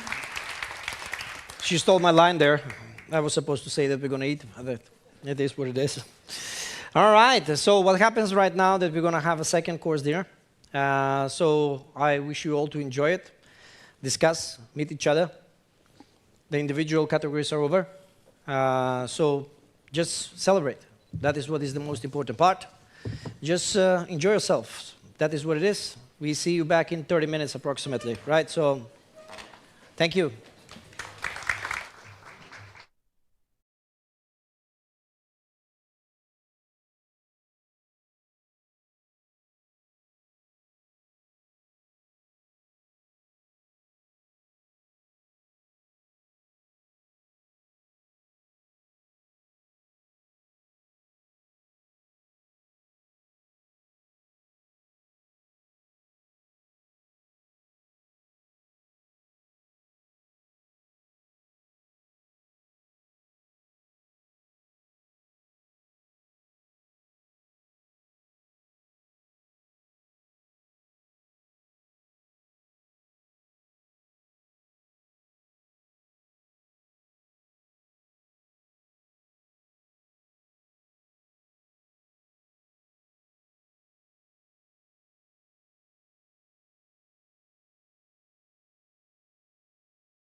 I tried it very quickly in 5 minutes. I think it was awesome. How many of you like the food so far?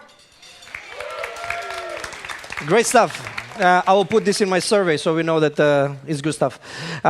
Before we move to the next block, which is about organization nominees and etc., I will want to welcome on stage another Fire Talk speaker. And that one would be Kim from Norway. So welcome, Kim, and the floor is yours. My man, I caught you exactly when you were coughing. You want a glass of water? Yeah, thank you. Great timing, by the way. I just asked Saranda like 2 minutes ago, do I have time to go to the toilet first? But no, I have to go up now. Okay, great. I did prepare a little speech. No, not a long one.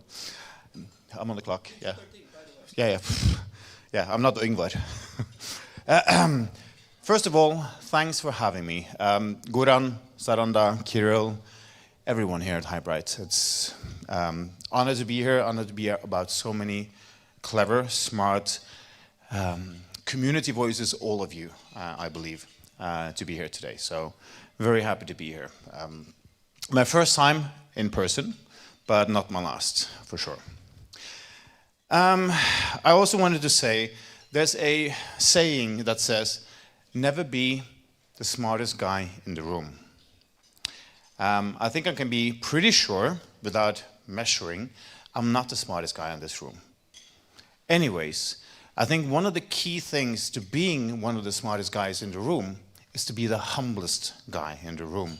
Even if you in this room, who are the smartest, or her, you will listen and you will talk and you will engage and you will learn from the people around you. Like one of the very smart people say, you learn more by listening than you do by speaking yourself. So I try to do that without alcohol. More difficult with alcohol. Yeah, we should see the glasses that we get served down here. It's crazy. Look at Ingvar. Cheers, everyone. I have a suggestion. I thought about this actually here, now, today. I don't know if anyone actually spoke about this before or suggested it before. If they did, great. I do believe in collaboration, and I do believe in the community that Goran's been speaking about. And I have a thought that goes like, well, great that we're here, and great that we're talking, we're getting to know each other, we're talking about some of the projects that we're doing, the companies that we work in, the things that we are enthusiastic about. But I have one suggestion. Who here would think it's a good idea that we actually invite people in to our work? That I have someone from Sweden, might be difficult, maybe from someone else from Norway, come in, visit my team, my company, what we do, what is our day-to-day challenges, how we solve them, how we actually attack them. Could we do something about this? Not maybe like a mentoring program around or like a learning program. Just invite people in, engage with someone around your tables, invite them in, talk to them, and meet them at your workplace. Show them what you do during a day. Can I have like a show of hands? Who would like to be invited or invite someone? Is that a good idea? Okay, good. Great. I think that's my only suggestion that I really want to do. And then, as I said to Ingvar, I'm going to do something, maybe, that I've never done before. I've had a lot of presentations, speaking and having a little bit of like engagement like this, but I'm getting... Saranda said it really good at the end of her invite to me. Let's rock this. Do you remember that? So, here goes. I need a little bit of engagement for you, because if not, this is not going to work. And I've never done this before in my life, but I do hope it's going to be fun. So please, can you just stand up? You've been sitting around for so long. Just stand up a little bit. It's great for everything in your body. So there's one little thing we got to do first before I found the little, the lyrics. Oops, now you're getting the point of this. So I'm just going to teach you it first, and you will know it, and then I will try to see if I can make it fun.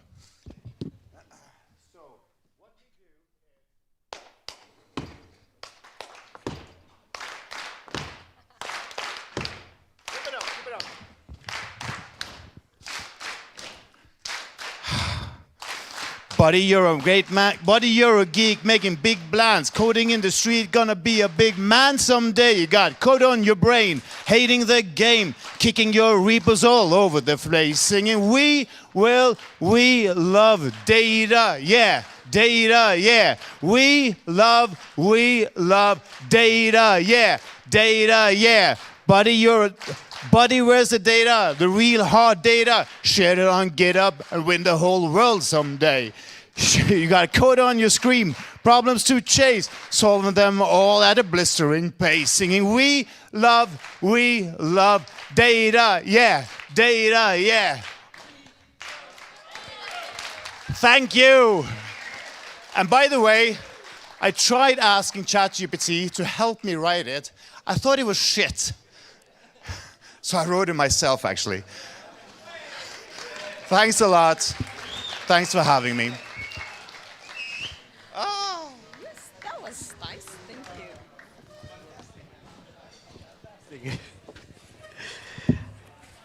That was fantastic. Man, I'm crying. This is so nice, man.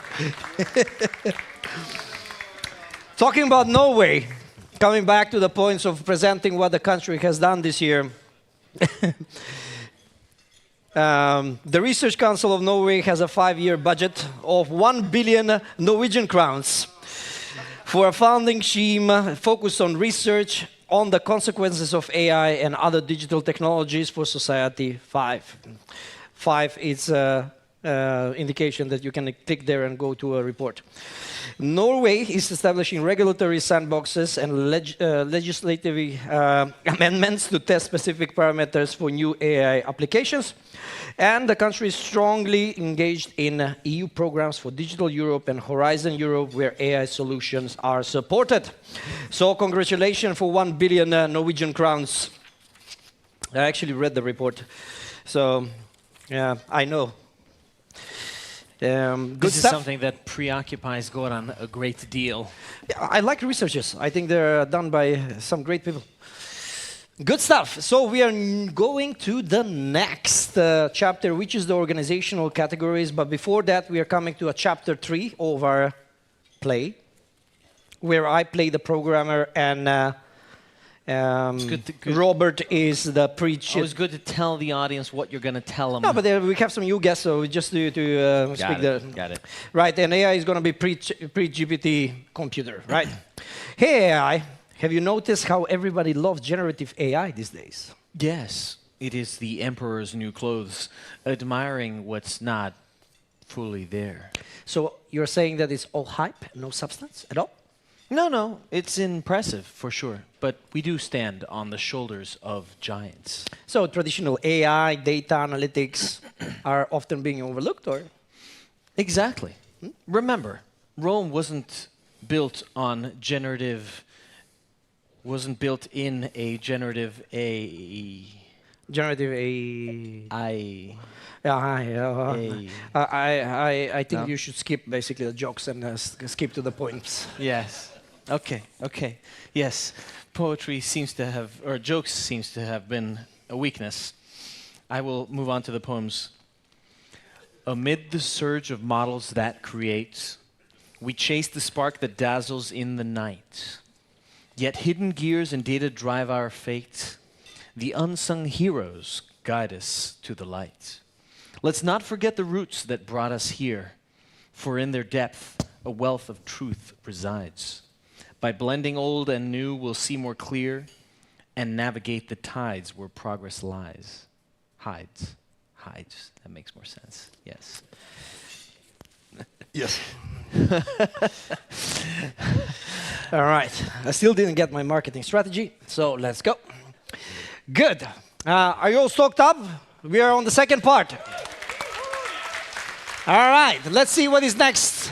Organizational categories. I actually would love to see more organizations involving themselves into this process. But we still have very good companies here. Good. So let's start with the first one.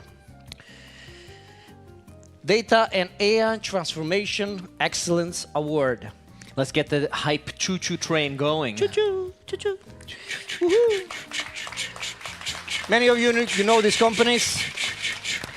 Keep in mind when it comes to organizational categories, there is no public voting. There is only judges voting. And the reason and the way how the judges basically put their points is by looking at the motivation and looking at the project and then basically deciding on the scope, the ambition, and the value added to the business. So these ones are going to be very short. So we're going to move to the drum roll immediately. Right. Yeah, the audience knows how to do it. And the winner of this is the National Library of Sweden. Of course. Of course. Goes without saying. Right. I'm not sure that Uwe is here, but you're here. Yeah, it's so wonderful. So we have somebody here. Right. You're gonna get your award and everything. Say hi to Uwe as well. Thank you very much. I feel so honored to be here and accept this award today on behalf of the KB Lab team. It reflects on, I think, all of the efforts that we have put into developing Swedish language technology, and celebrating all of the dedication and hard work that our team has put in, also the support from the library, and the importance of advancing Swedish in the digital world. Can you tell us a little bit more, in short, what you guys have transformed so much? Because I think the project is awesome. Sorry, the question? Can you tell us a little bit more about what the we project? do? Yeah, the project itself. Yeah, so we are the National Library, so we get all of the data. Like we have data from 1661. All printed stuff, but also electronic stuff. So we use that data to train models. We have our own computers, but we also use the Europe HPC supercomputers to train models. And they are free for everyone to use, and we put them on Hugging Face. Yeah, and then we also, have researchers coming to the lab to do research on all of our collections. And we also try to implement AI within the organization. Yeah, lots of stuff. Yeah, awesome. It's awesome. Saranda, please.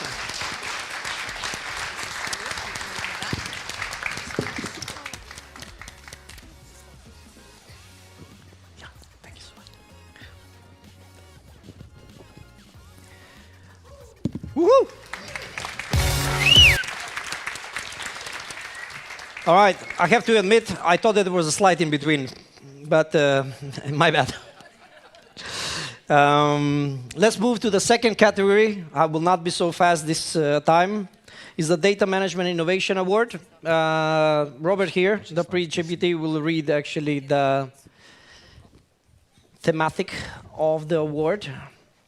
You already see the nominations here.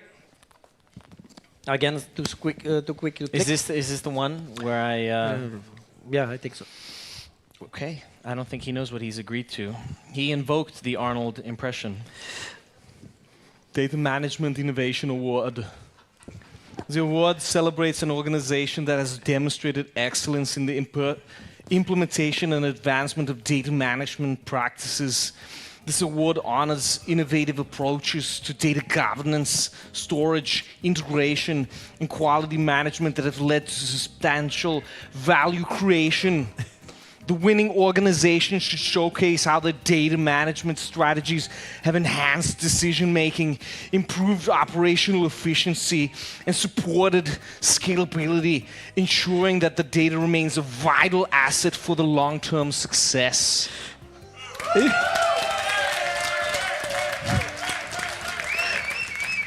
The best GPT or MLLM model so far. All right, before I crush the party once again, Saranda, can you please give us the honor and announce the winner of this category? As you can see, it's Volvo, Scania, KB Lab, and Terence Abed this time for this award.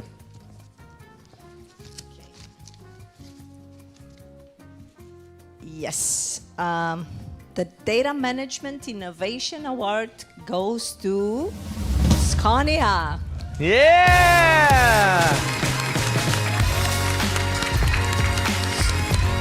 So we have a couple of those that are here with us. I see that Robert and Yasmin are hugging, which is super good. Come, guys. Come on. I think that the music is actually improving, which is super good.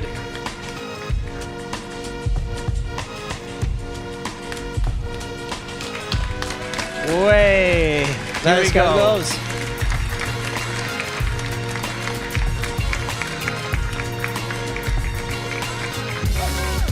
Congratulations, both of you. My man. Good job.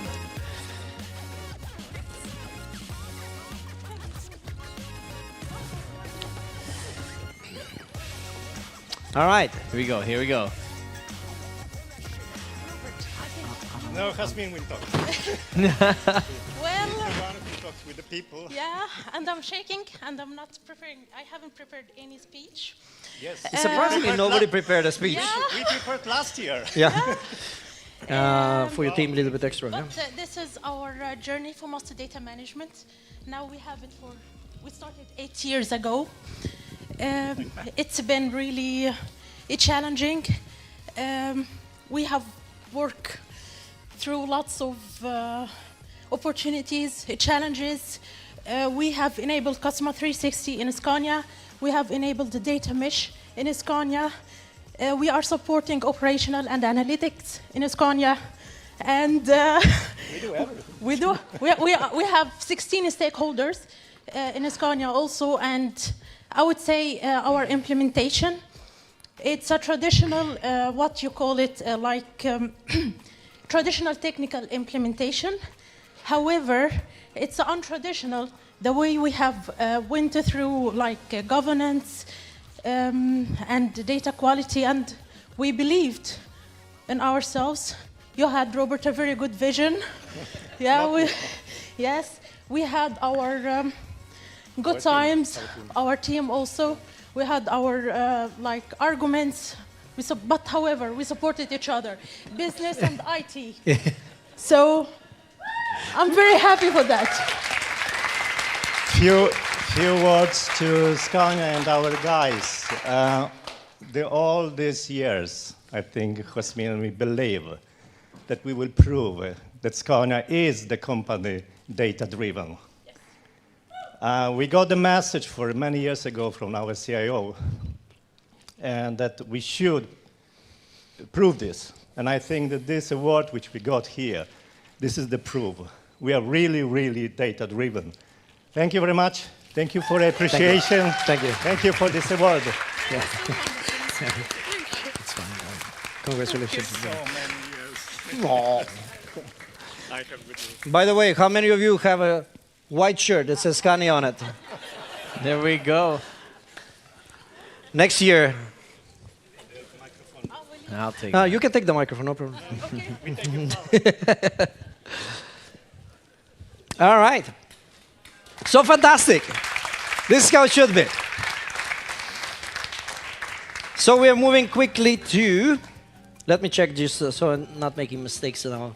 Right, good. We are moving to the next category, which is a technical AI innovation of the year. And I'm looking forward to hear what kind of a grok version you're going to do now. Oh. Well, because when you're technical, you have to be really into the technology. Technical AI Innovation of the Year. This award recognizes an organization that has developed and implemented a groundbreaking AI solution, demonstrating exceptional technical innovation. The winning solution must showcase advanced AI capabilities and illustrate how these technologies have been effectively applied to address complex challenges. All right, how do you say that in Italian? Don't put me on the spot like that. He just came from Italy, so I thought it was a good one. All right, so the nominees for this category is Telia, Novo Nordisk, and Tirens AB. And before I click the button, I will ask Saranda to come and open the envelope. So drum roll.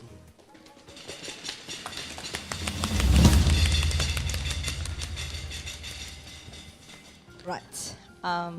Technical AI Innovation of the Year goes to Novo Nordisk. Boom! Here we go. Come on, Novo Nordisk. I think you should come on stage. Yeah, give me them. Thank you, thank you. Yet another one. All right, all right. It's only fair when you're dressed like a boss. Thank you. Well, first of all, thank you all. And it feels kind of weird because I'm also one of the judges, so I should probably keep it very short. By the way, sort of corrupt. wait for it. Right. So keep in mind that the judges are forbidden to vote for the category where the company has been nominated. That's just what I wanted Have you you to seen say, this so new thank you. TikTok thing when they do the click? Probably we should have done a click there. So please continue. Yeah, but thank you. And just wanted to say it's, on a personal level, super inspiring to be part of a company that takes this super seriously. We've been working with AI for quite a long time in Novo Nordisk, and it's something that we have really, we only started, and we're really getting somewhere. And I think it's one of the areas where it's making a lot of progress in the field right now on AI in drug discovery, for example, how we can improve our clinical trials to make sure that we can cure more chronic diseases in the future. So it's super, super inspiring to be part of that journey. And thank you all for appreciating what we do in Novo Nordisk in this one. Thank you all. Thank you.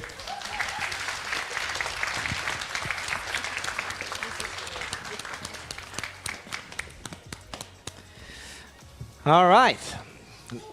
Let's move to the next category.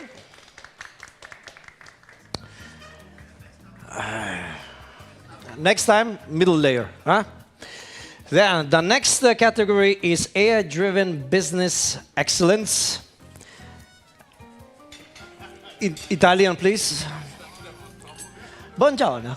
This summer, this award honors a private sector organization that has demonstrated outstanding excellence in leveraging AI to achieve significant business outcomes. This award recognizes innovative applications of AI that have led to measurable improvements in areas such as revenue growth, operational efficiency, customer satisfaction, or market leadership. The winning organization should exemplify how AI can be strategically used to drive excellence and create a competitive advantage in the marketplace. Don't leave me hanging here, guys. In the marketplace. Saranda, tell them who it is. First of all, I think we should change the slide.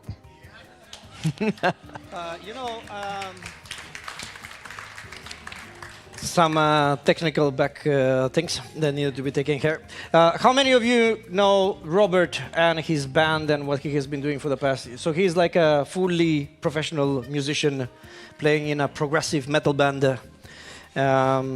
So yeah, that was his voice.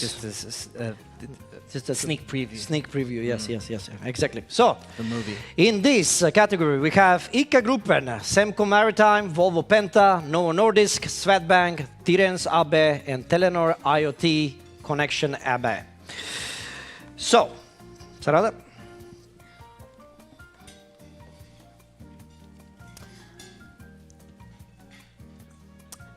How large is your luggage? Goes to Novo Nordisk.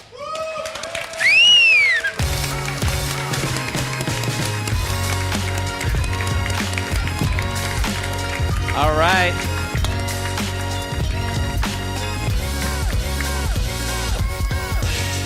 You got to fill your pockets with the awards like that. Then take a picture out there.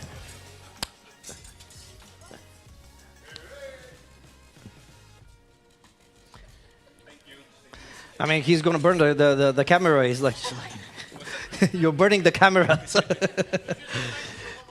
Yeah, yeah.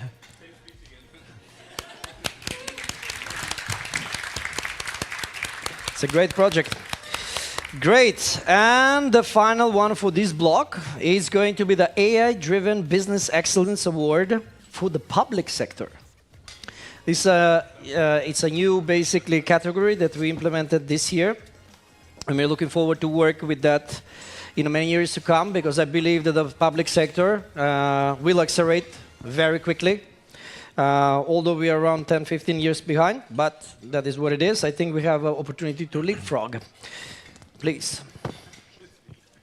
This award recognizes a public sector organization that has excelled in applying AI to enhance public services and deliver substantial value to society. The award celebrates innovative uses of AI that have resulted in improved service delivery, operational efficiency, and positive societal impact. The winning organization should demonstrate how AI has been effectively utilized to drive excellence in public administration, benefiting citizens and the community at large. I think it's only right for the biggest, most awesomest guy sitting closest to the stage to come up and present the award. What do you say, Goran? Yes, Mr. Albert, once again on stage Alberto, to present vieni the qua. winner.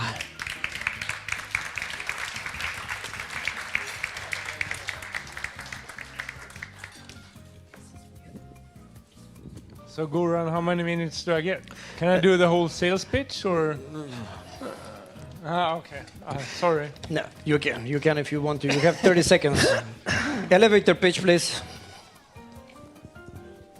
AI-driven Business Excellence Award, Public Sector. KB Lab, National Library of Sweden.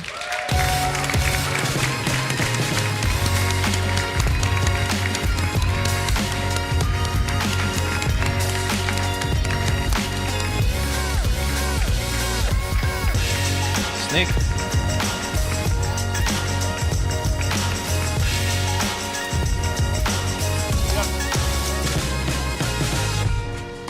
When you're good, you're good.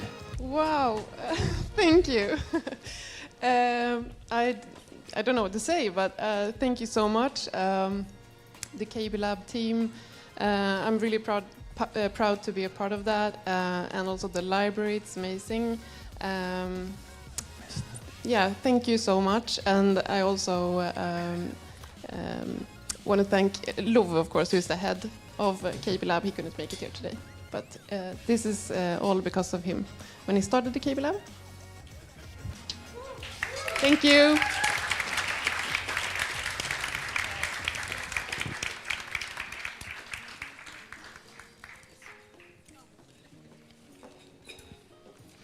All right.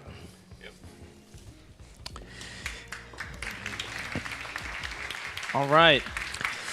So, I feel like we have a good tempo here, don't you? Yes. I was wondering if, yeah, right now it's about time for us to take another break and just network, and then we'll come with the last two, plus the special Lifetime Achievement Awards in AI, and then we will have closing remarks, and then we will have the secret artist for tonight. So with this, just go and network. Raise a glass. Raise a glass. Have fun.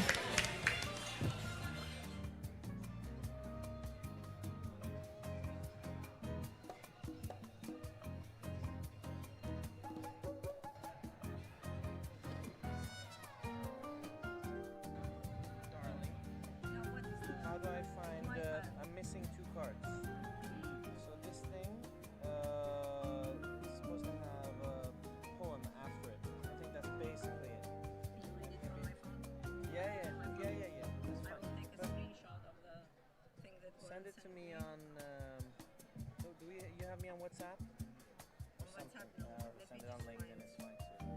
It's fine too.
Before we start with the Act 4, we will do two things. The first one, of course, I need to read a little bit about Denmark and what they are doing. Denmark. In data analytics and AI this year. So Denmark launched the leading sovereign AI supercomputer Gefion this year. How many of you heard about that? All right. You remember when the king is saying like there are two kings in the room, and one of them was NVIDIA CEO as well. So they launched this supercomputer to solve scientific challenges with social impact. They add an additional 26.8 million in an investment fund from 2019 to 2022, so this is probably overdated, to help municipal and regional government authorities to develop and adopt digital welfare solutions in new technologies, including AI. So as you can see, I read only 3 of these things that have happened this year in all of our countries, and I don't think, I'm still missing actually Finland, so we'll come to that. Maybe I should read Finland now because we don't have time so much. So Finland, while specific 2024 initiatives are not mentioned, Finland still ranks the highest among the Nordic countries in the global AI index at the 10th place.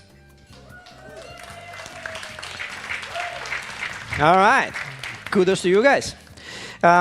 We know that the talk of the town has been that AMD purchased Silo for a staggering 65 million deal cash. Silo AI was the European largest private AI lab. Peter Salin was actually on this stage presenting what they're doing some couple of years ago back. And of course, Google pours 1.5 billion into Finland data center to boost AI sustainability. Microsoft Sweden, Google Finland. Good. Nordic collaboration, while we are at that. So Nordic Innovation Agency under the Nordic Council of Ministers is co-financing the development of Nordic AI Center focused on responsible development and use of AI. You have already heard that there are basically right now initiatives and collaboration around the new Nordics AI project, which aims to establish a center for AI adaptation across the Nordic and Baltic countries. So we are ramping up, guys. This is very important. I think we are finally awakened. Awakened doesn't mean that we are still going. Wait a minute, we need to wash our head, all of these other things. It's going to take time, but it doesn't matter. So now, before we continue, I want to introduce a last fire talk speaker for the night. It's a prominent journalist and author in Sweden. He was actually one of the nominees for Community Voice of this year, and it was no surprise that he was nominated for that because of his tremendous work this year as an outsider to our data analytics and AI community with a purpose and a sole purpose actually to demystify what AI is with its all capabilities and limitations of that. So I would like to welcome on stage Alexander Norén.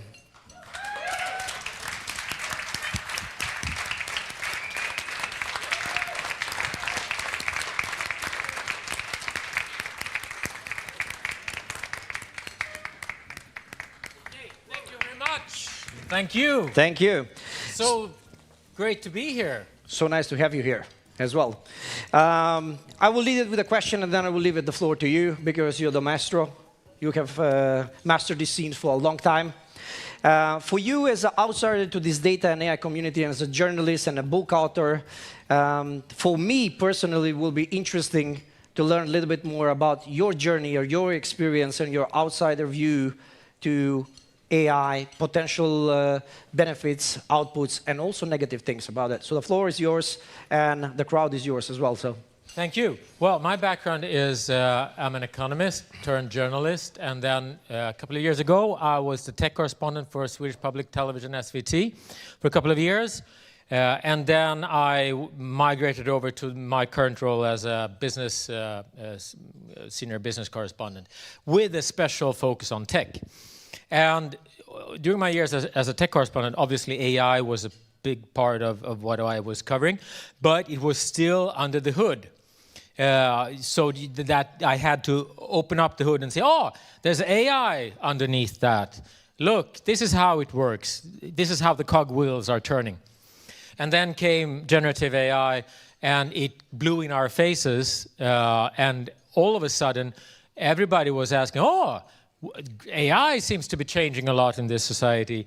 Let's hear more about it. And then I could easily pitch doing a documentary in 6 episodes that is now on SVT Play since almost half a year, Generation AI, to my bosses, and they said, oh, no matter what it costs, just go and do it, because now the train is leaving the station and we want to be on it.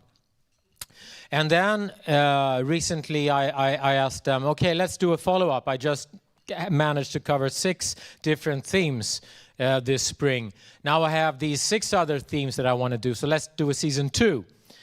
But then reality caught up with us. You know, this year was the year when everybody said, oh, AI, wasn't that a hype, by the way? Look at, I mean, these valuations, they're preposterous.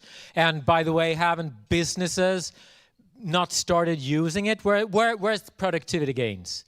And well, hey, it hasn't made us unemployed yet.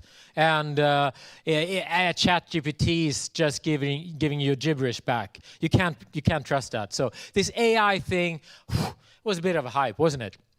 So my sell was a harder pitch this time. So now I'm working around it.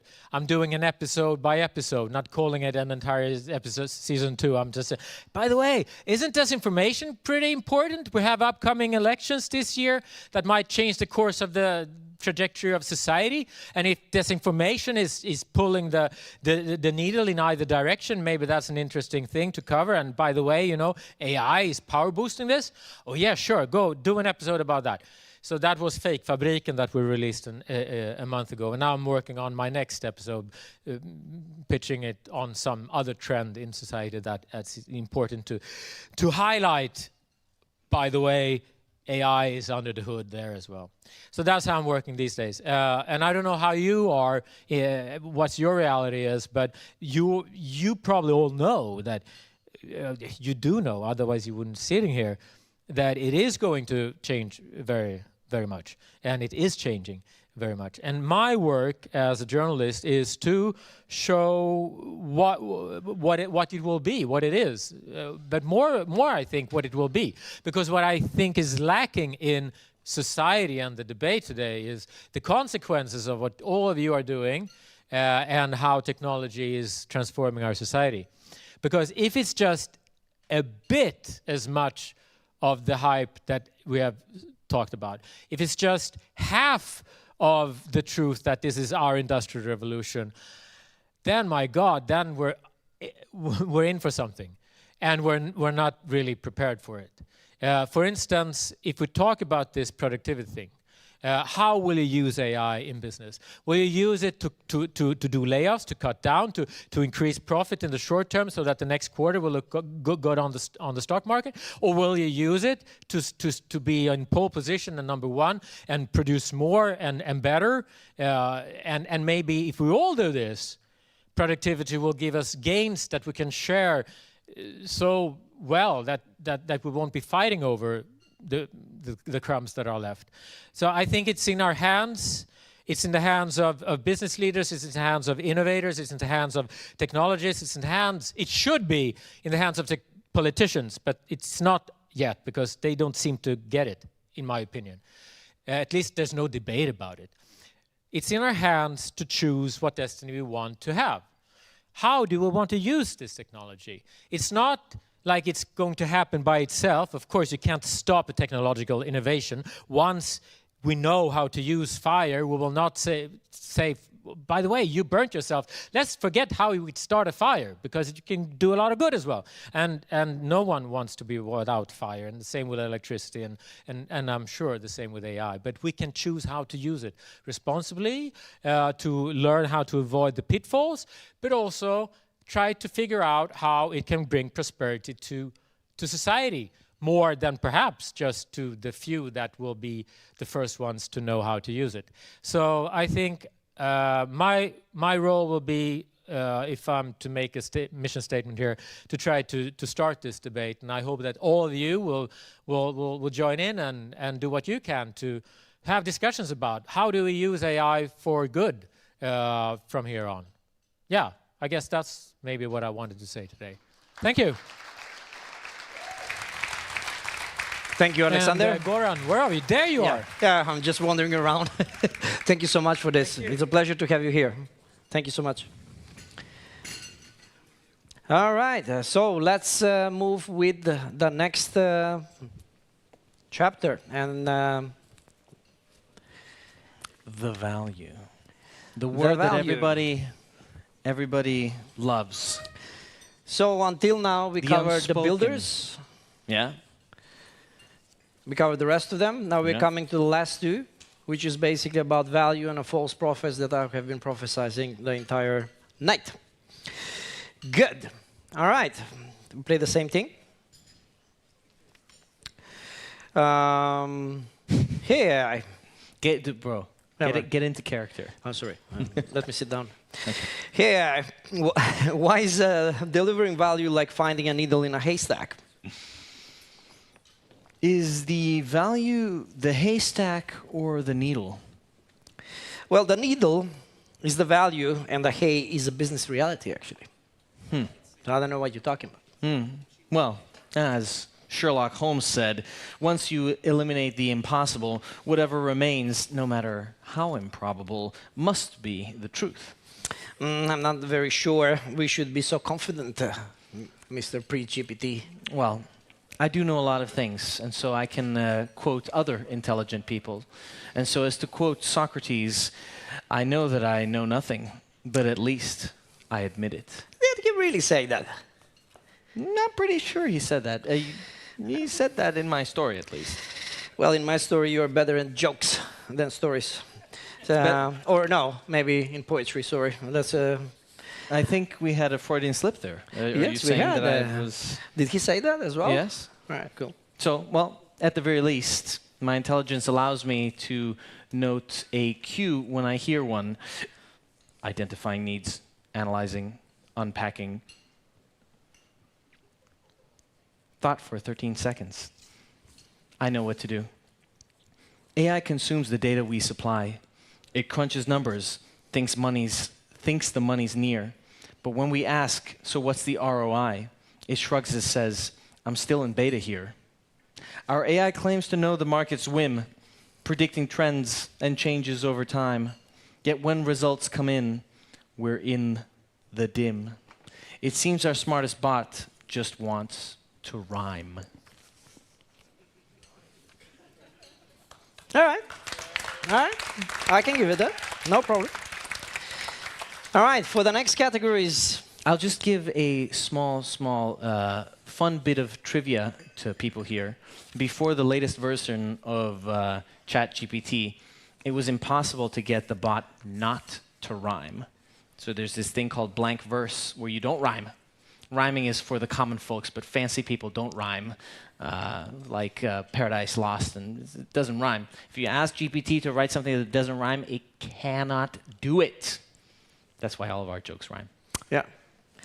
And plus okay, we'll talk about it later. Good. Let's move to the last categories. So let's see.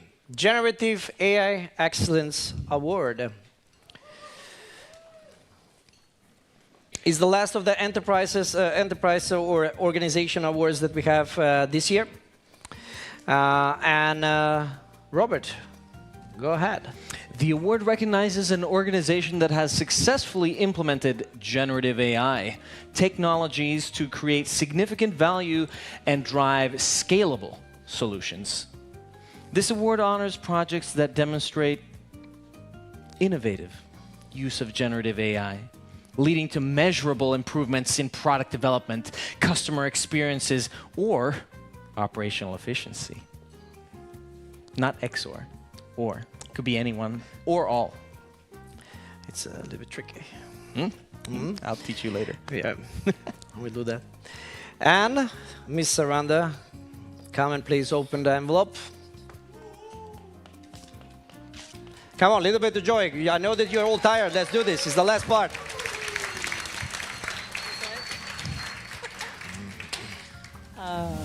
your creativity. I think we should all be proud of Novo Nordisk. Choo-choo! Choo-choo! Here we go. So how much did you... You really need to do a picture with all the trophies around you like that. And it's like...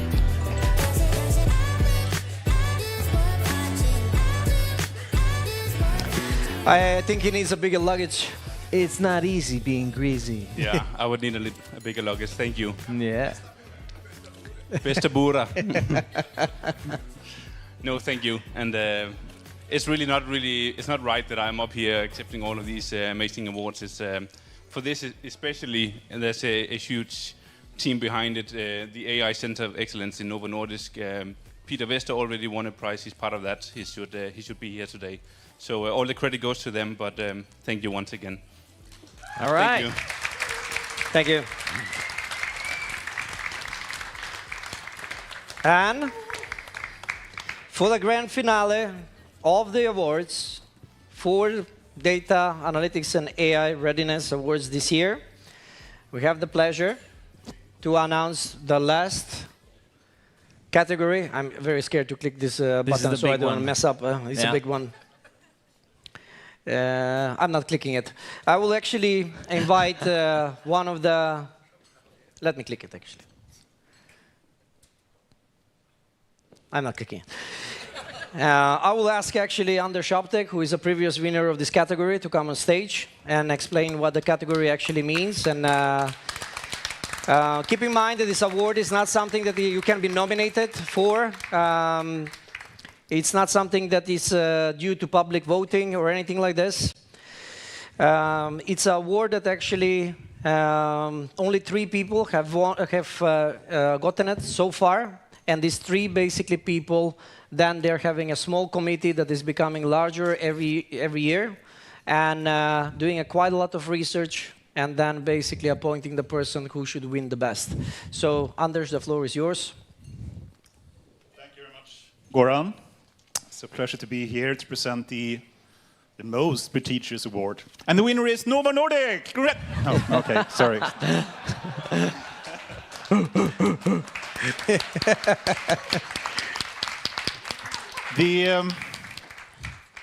The Lifetime Achievement Award goes to people which I think fulfill what we have spoken about a lot tonight, which is it's not just about finding excellence in what you do, but actually being able to communicate about it. And I think this person has truly demonstrated that. I don't know him personally, but I also have a background from academia, and I think we are missing a bit the recognition of the important work that academia is doing for AI. So this is a person who has been working with AI for over 2 decades. He actually worked with a field that I started out in also like 2 decades ago or more. And in this field is epistemic logic. And it's more about the science of knowledge, being able to use knowledge in a world of uncertainties. And I think that's very much where we are today, where we also need to operate in a world where we cannot be certain what happens and what we are going to use these AI models for. We do know they have a huge amount of knowledge, but then what's the next step? How do you make them reason? How do you make them take action? This is something that person is working a lot with, and I'm hoping that we can find some kind of merger between the traditional kind of LLMs, and no, I don't think transformers would scale forever. Happy to speak more about that later, but this is a person that has been working in this field and seeing how can we really start to have higher levels of reasoning? How can we start to have agents collaborating, working together, and also making use of all the work that we have done in AI for so many years. But besides that, and besides also coming from academia and recognizing the important work that we're doing there, he also has received awards and prizes for like the Teacher of the Year award. I think that that recognizes just an applause in itself. He also has received awards for communicating about science, communicating about complex scientific concepts and being able to explain that to people in a proper way. And I think this is something that very few people are able to do in a proper way. So I'm so happy to have a person that is already recognized, have worked for so long, and worked a bit perhaps in the shadows in academia, but now being properly recognized as someone that have truly impact our society. So with that, I'd like to invite up on stage Thomas Polander.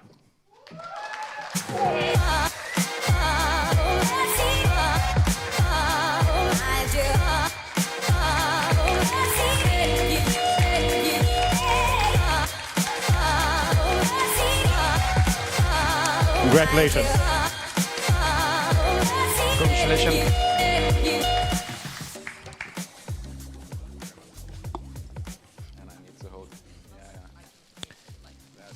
Logistic challenges on stage. Yeah, maybe you can hold this.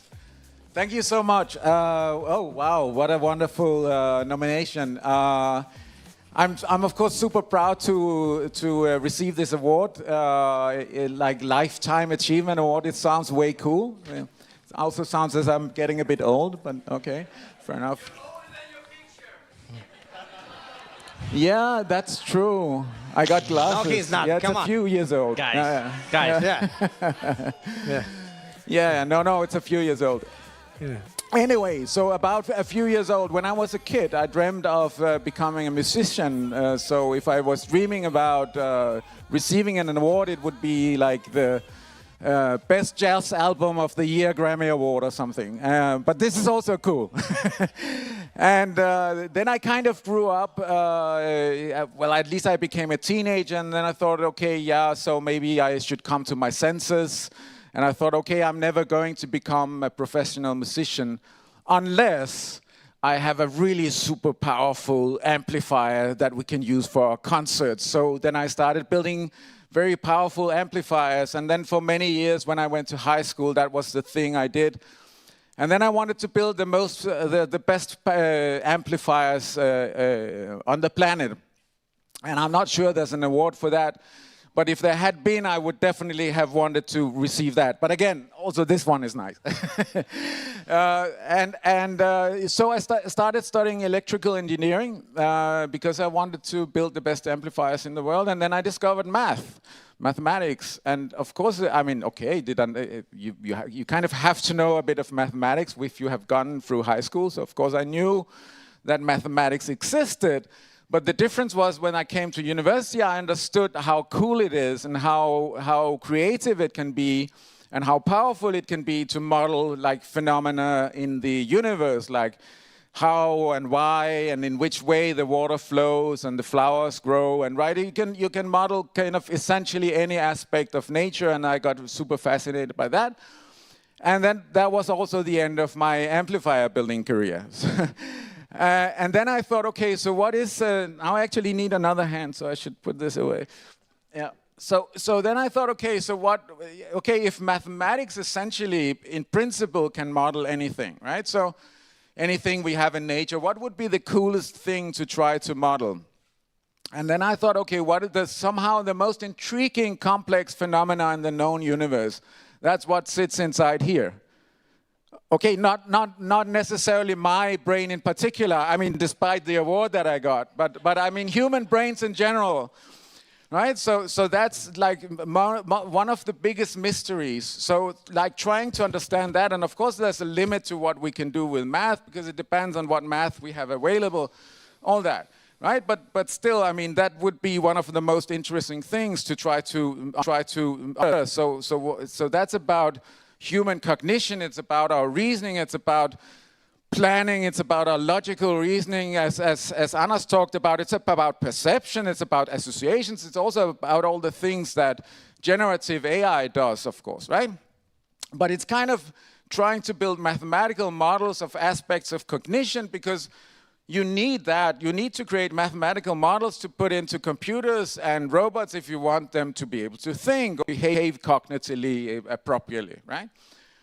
And that made me go into AI and want to do AI. And then now there was a lot of talk about the hype and non-hype of AI and how people talk about it. So I just wanted to say one mini thing about that, because when I originally got hired at the Technical University in 2004, I wanted to do a course on artificial intelligence and multi-agent systems. And then I said that to the head of department, and then the head of department said, yeah, I mean, you can do that kind of course, but maybe you should not call it AI, because AI has a bad name.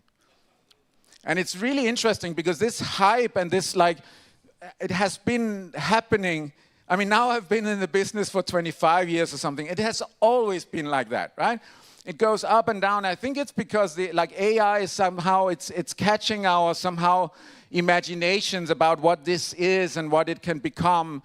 And then we somehow get overconfident in what it can do, and then we get super disappointed. But of course, if we somehow look apart from that, it's steadily growing, right? And it has been steadily growing, and it will still do that. But of course, there will be these somehow, it will fluctuate a bit. But anyway, I insisted. I said, okay, but how can you not allow me to call the course AI, because that's what it is, and that's what the students will think it is. And well, the course is still running, so very good.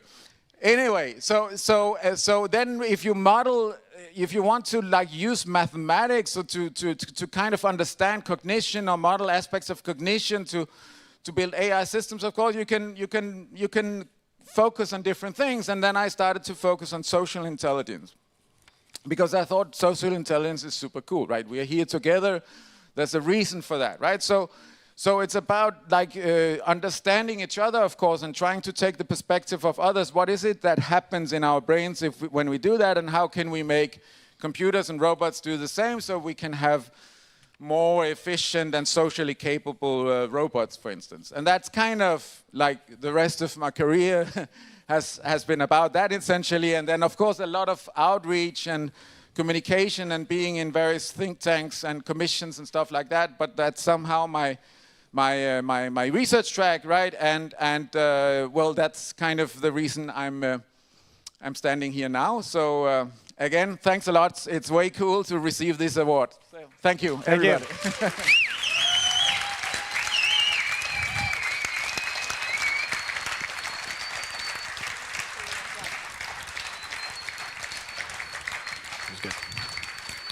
Thank you, Anders. And with that, we conclude the awards ceremony for, or at least the organizations, and the public nominations and awards for this year. Now we are moving a little bit to the chapter 5 and 6, the closing remarks, and then let's end it with a bang. We lost some what is called like papers in meanwhile, so now we're going to be winging it completely, or semi-winging it, which is the worst. So, good. So we move with the next chapter, which is basically the false prophets, which is the number 5 of our theatrical act. I know that we are shitty. I mean, I'm a shitty actor, but this guy, I think that is like very Shakespearean in the way how he addresses all of these things. Right, false prophets. As you remember in the beginning, it was a little bit like a mind thing. I presented some products, and the products were the chapters. So the joke started already when we began. It's productception. Yes, exactly. So it's almost, yeah, right. Let's continue. This is meta. I mean, this is big brain jokes. That's why it goes with this audience. Let's go. Good. Have you noticed how AI experts promise us the stars with AI? Yes. Well, one might liken them to alchemists transmuting data into gold. Well, it's more like someone who borrows your watch and tells you the time, then keeps the watch. Isn't it? Yeah, maybe, I guess, if the watch is made of gold. No, well, of course. But, and then, like an idiot, you buy a new one because it's just OPEX. Yes. Yes, I suppose. It's a vicious cycle, like a while loop with no exit condition. It's too easy to ensnare people with AI-generated LinkedIn posts and cover letters. It's true. You should never judge an AI by its cover letter. The problem is not the AI, is the false prophet. And the missing prophet, with I, prophet, right? And you know that that's the truth. No, it, prophet. Same thing, right? I thought it was supposed to rhyme here. Now, if anyone can be an AI expert, then I'm a poetry expert now. Okay. You're going to change your LinkedIn? Nope. I think I'm going to need to borrow your paper here, sir. Sir. Well, you know, on LinkedIn's stage, the gurus spin their tales, proclaiming prowess in the AI arts. With buzzwords getting lost in project fails, they promised wonders but deliver farts. They lead us on with posts of grand delight. Our project's next to none, they boldly claim. But when results are due, they're out of sight. Their AI schemes burn down like moths in flame. All right. We're getting there. We're getting close. I think we're getting close. And we can actually move in to the last part, which is the conclusion of the great finale. We call it the Frank Sinatra principle. I have to say, you have done well tonight for an AI.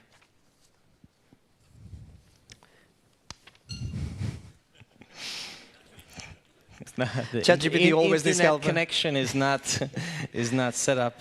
Yes, well, you have done well for a human as well. Any concluding poetry here? Yes, I would like to share a Zen tanka about the Buddha nature of AI and the non-duality of physicality and consciousness. All right. Lead the way.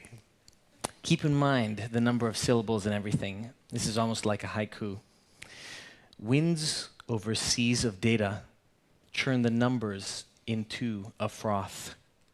The tech magus treads along ancient code pathways. Where knowledge blooms, old leaves fall. That was a nice one. I think it was nice. What do you think? It was nice? Okay, but sometimes you just have to get to the point, man. Yes, well, I'd like to hear your parting words of wisdom. All right, let's do this. We, the unwilling, led by the unknowing, are doing the impossible for the ungrateful. We have done so much for so long with so little that we are now qualified to do anything with nothing. This powerful quote has been attributed to many, from Frank Sinatra to French soldiers during the First World War. The Vietnam soldiers had it actually on their Zippo lighters. Mother Teresa used it. Yurichek used it. Nobody knows who it is. But although the origin is uncertain, there is a sentiment resonates with those who have faced daunting challenges and thankless situations. Yet in these moments of crisis, of change, that advancement takes root. Advancement, after all, is a survival. The pursuit of excellence is the road to innovation. It's the only path that is truly worth walking. Along that path, there will always be advisors, detractors, and those who profit from our struggles. But it is our commitment to progress that define us. So let's reject the... Let me see if I can do this skip here. Remember, we start, what you don't change, you choose. So let's refuse it. Let's refuse that things must remain as they are, the change is impossible, that we must follow the footsteps of others who claim to lead,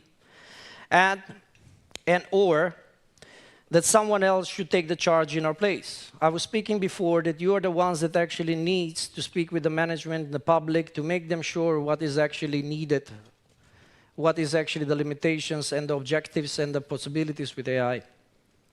So we are all the builders of tomorrow, and it's our duty to dream big, to chart the unknown, and to create paths where none exist. Like the Romans. You know, the Romans, what they did is actually, you know, they built roads for the carriages. But not because they were thinking of something else. They were building it because they wanted to conquer more land. And from that bad, those roads became a crossroads and roads to where people can actually, you know, communicate, and the trade was off, and etc. So it's very important that we are actually, leave this. Let's finish with the bank. So it's very important. So what I'm trying to say here is that we are the ones that are making the path. We are the ones that are making the highway. And all the way, when we are doing this highway, we don't look at the highway because we are trying to push forward, but we are leaving legacy behind it where people can explore and do things that they want to do. That is our job, that is our mission, that is why we are all here. In our individual pursuit to excellence, we are also making guidance and we are making possibility for somebody else. So let's keep that pace, let's do all of these things, and let's basically do it together. This is the 4th time that I'm organizing this event, and that we are organizing this event, so it's been a very great pleasure to have you all here. As you know, this event has become from us basically trying to boost this community, to build it up. We have very little support from anyone except Albert and a couple of other things, and we will continue actually doing this. And the reason why we are doing this is because of you, because I want you to meet and celebrate together and make these pathways and highways together. So today, there is no one actually here in the room that is winner, because we're all winners. And let's prophesize a little bit, let's talk about it, let's make more people to engage in these awards, not because we need it, it's just because we want to be more and more and more and more, to avoid the challenges, to avoid the false prophets, to avoid, to bring more builders and anything else. This is what these awards means to me. I hope that they mean to you as well. By the way, you need to give a very big applause to Robert, because he was the creator of the entire pièce that we had today. Every single of those things was his words. Yesterday we were working until 2:30. As many of you know, I'm winging all the time, so I cannot call the script. So thank you for making me a little bit better in this. By the way, this was not all ChatGPT. It's actually, he was also, because it was so stupid, so he was also looking at how to rhyme and do all of these things. So I'm very thankful for you, and I'm very thankful for all of you that have been here. Thank you very much for enduring so long with us here. So yeah, Robert, any closing remarks? And then we did something special for you, and then we will go with a bang. As an AI, I must say that it is impressive what you can do. And you're very gracious, given that we had such short time to weave together some of the substance of what we have. But, you know, your closing remarks were wordy as they were. I'm wondering if you can do something as impressive as compose a song or a symphony or something like that. You know, writing words, anybody can write words, comes easily. Can you write a song? Sure. They're super easy. Can you? You first. All right. Let's try. We, the willing, led by the unknowing, are doing the impossible. For the ungrateful, we have done so much for so long, with so little. We are now qualified to do anything and nothing.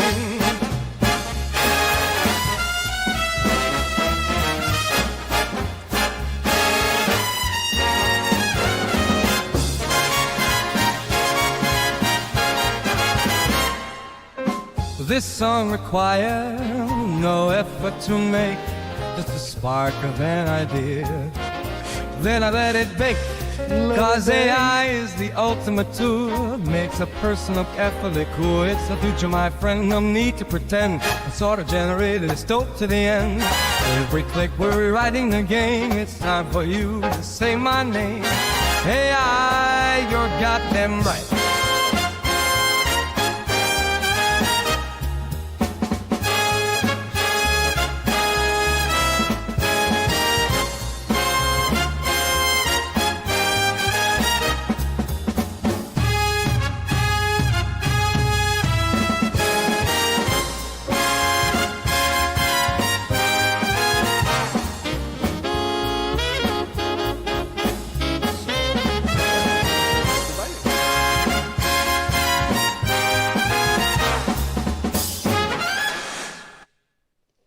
What do you think about that?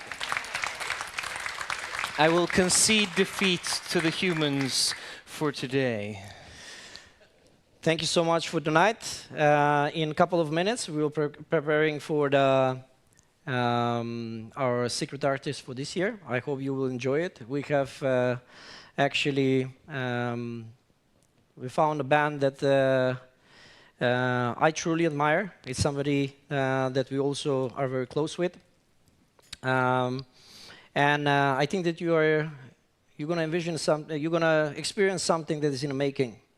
So let us a little bit prepare. Meanwhile, thank you for tonight. Thank you. Have a glass of wine. Celebrate what we have done tonight, what we have done throughout the year. Enjoy the night, and finally we can enjoy it with all of you. Thank you so much.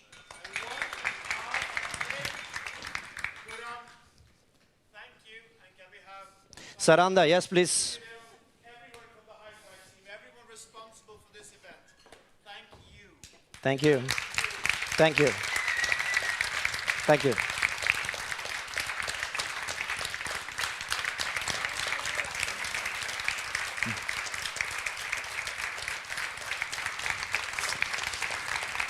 Our team is behind there, but I know that Kinan is also watching. He couldn't make it here, and all of our staff is online. So thank you guys for this wonderful year. It's been great. I truly admire all of you. You're my heroes. Thank you.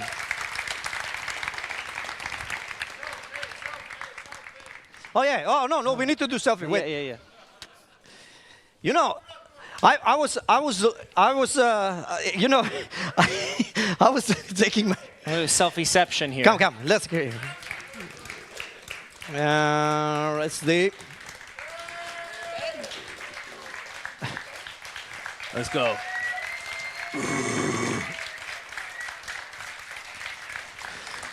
Thank you so much, guys. Enjoy the show.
I had my heart broken into. I had my heart broken into. Darling, I dare to be dumb and it cost me the truth. Only the lonely can know what it's like to be you. Years of patience, years of darkness. Days like these can go to hell. It takes an ounce of fear a day to keep the clarity away. As the day breaks the dirty sky, I had my heart broken into. I had my heart broken into. Darling, I dare to be dumb and it cost me the truth. Only the lonely can know what it's like to be you.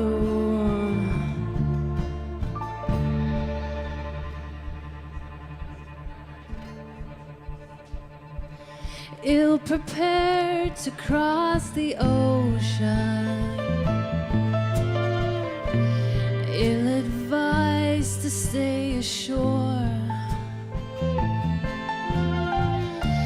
The dead of night, so understanding and so bright,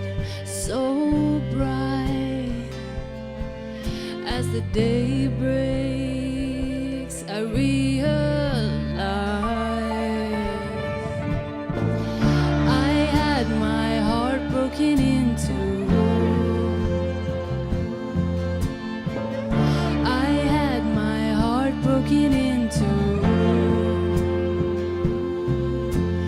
Darling, I dare to be dumb, and it cost me the truth. Only the lonely can know what it's like to be you.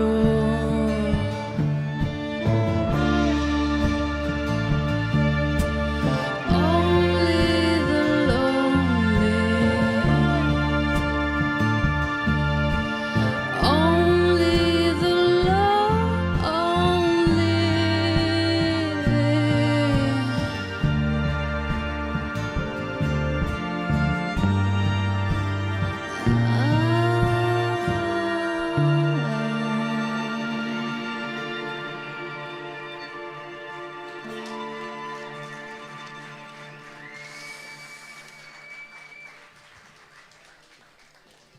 Hey guys.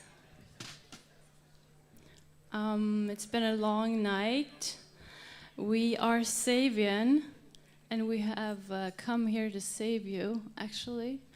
We've been asked to do some therapy. Are you ready for some therapy?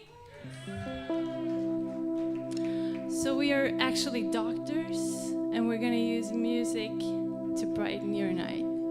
This one is Sorry.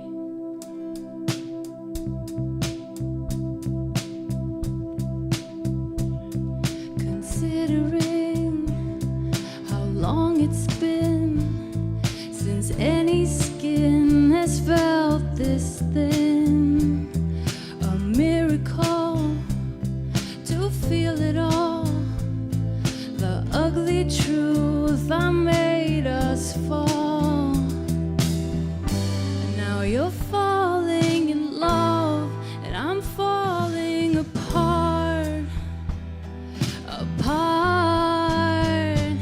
And I wanna say I'm sorry, but I couldn't go back to where it started,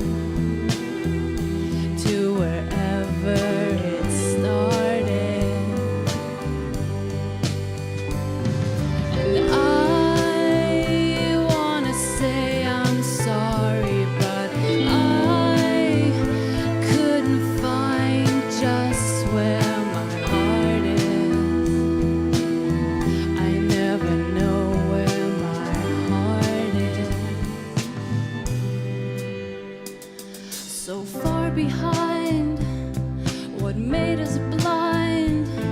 The grand delay in my mind. On any street, our eyes could meet, but all I need is to come clean. 'Cause now you're falling in love, and I'm falling apart, apart. And I wanna say I'm sorry, but I couldn't go back to where it started, to wherever it started.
I couldn't go back to where it started.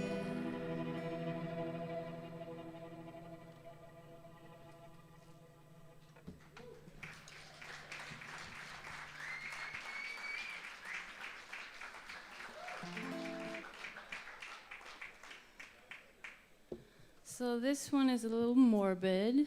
I think you can handle it. It's perfectly mad.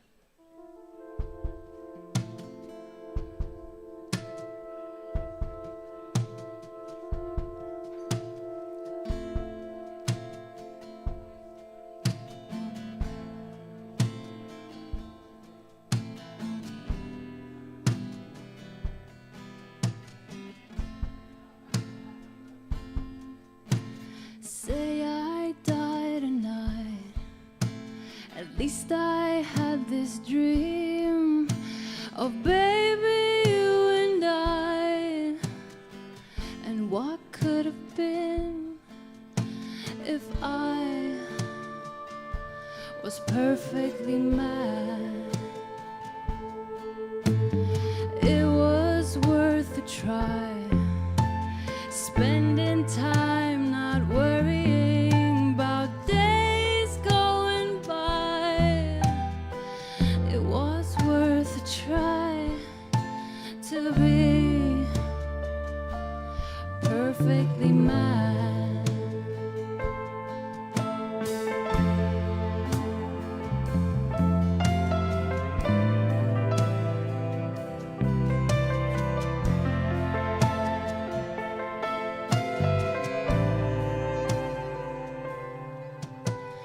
Can I tell you why all of this is happening from midnight till tonight?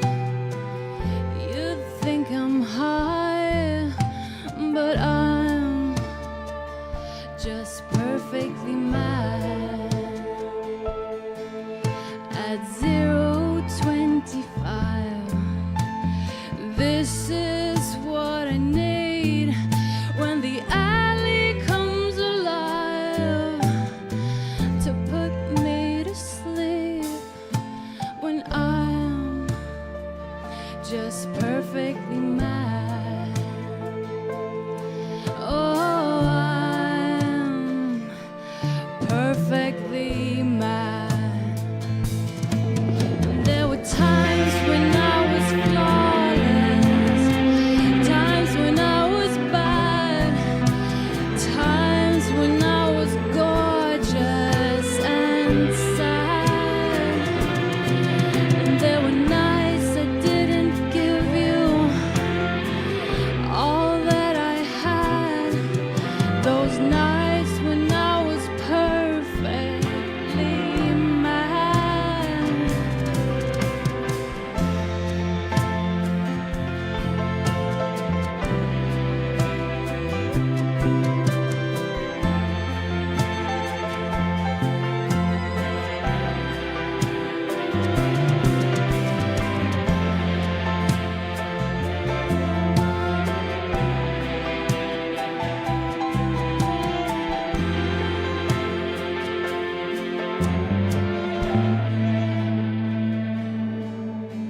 Say I died tonight.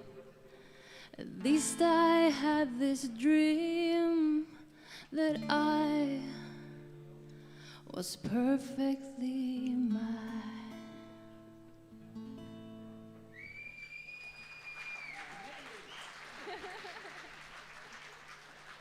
Tack som fan. So we've already been through a few, but there's going to be some emotions tonight because we all have PhDs in melancholy. I know you guys are smart, but that's nothing. Thank you. So we got the anger. I'll tell you later. We get the anger, we get the regret, we get the guilt, we get the love, we get everything. And this one is Argentina.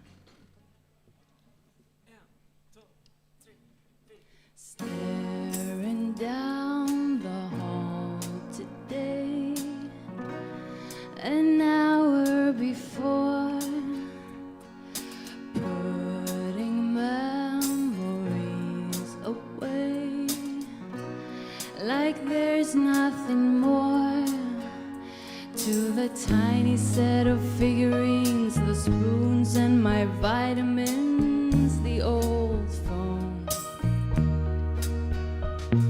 the hours of poetry from the time I went to Italy alone.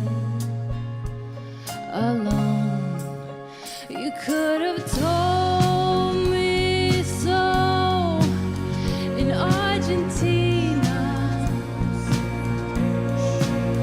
You should have said something in Japan on the 7:30 subway under the city. I should have known. I should have known.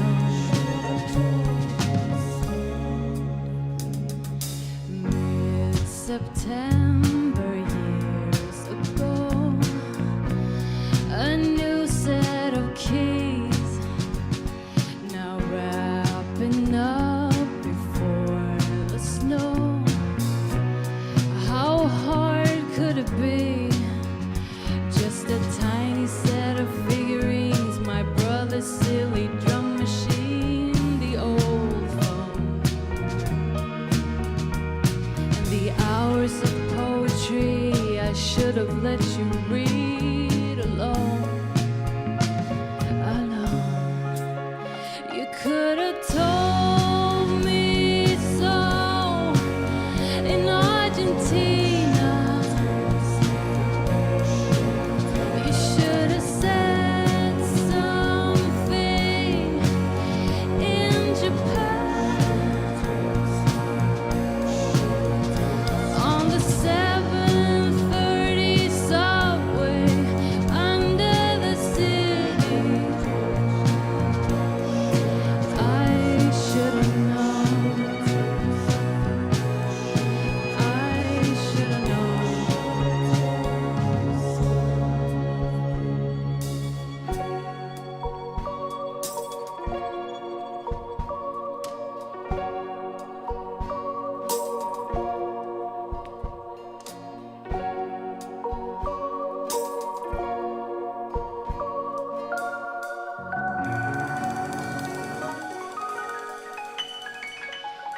You could have told me so in Argentina. You should have said something in Japan on the 7:30 subway under the city. I should have known. I should have known.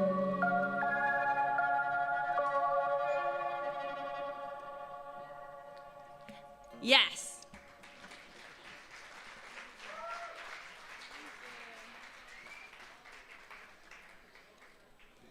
So, do you guys feel like a little bit of electric guitar? Yes? Okay. Anything for you.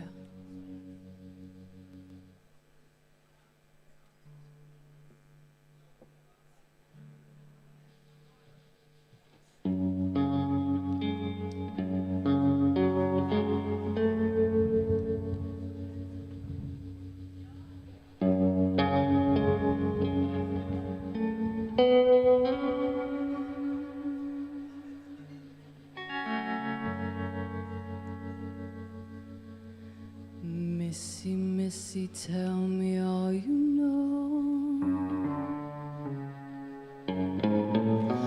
about the power of letting go. So tired of trying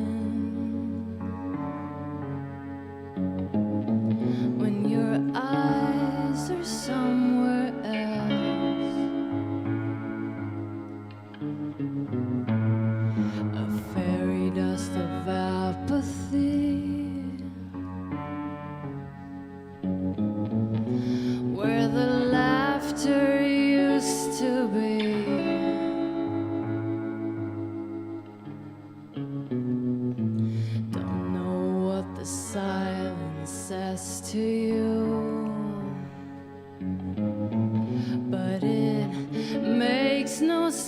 happens to me. Radiant silver, we don't belong here. Radiant silver. Radiant silver, right in the core, right in the core of what was before.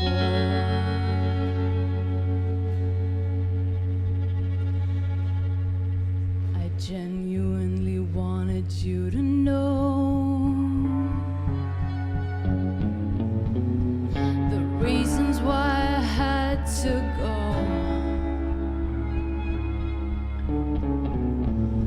Space and time dissolving, a disaster safe and slow.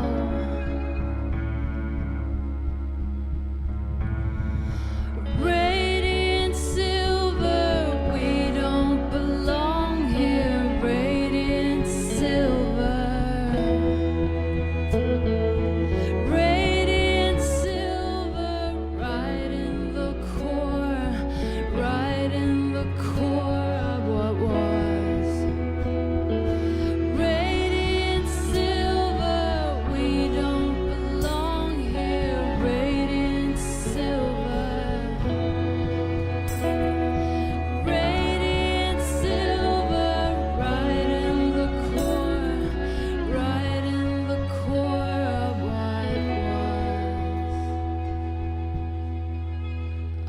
what was before.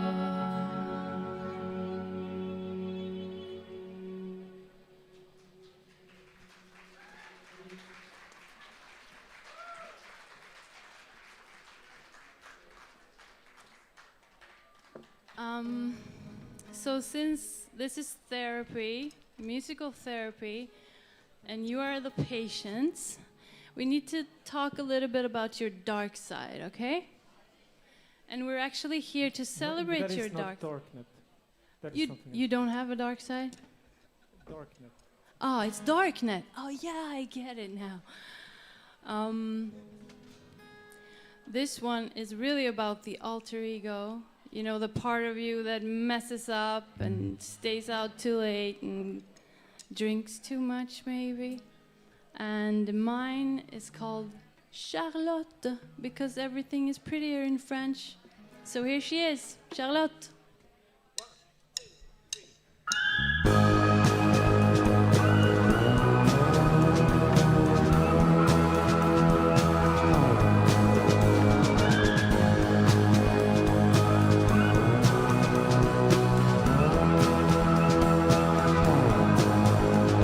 Staring at the trees by the cold spring, there's jasmine in the sadness too. You pack your bags and leave in the morning, only to be back by noon. Charlotte, Charlotte, I'm dancing in the fire with you. Charlotte, Charlotte, now look what you made me do. As few and far apart as the oceans run into the shallow sands, I'm looking for a spark of devotion. I'm asking you to take command. Charlotte, Charlotte, I'm dancing in the fire with you. Charlotte, Charlotte, now look what you made me do.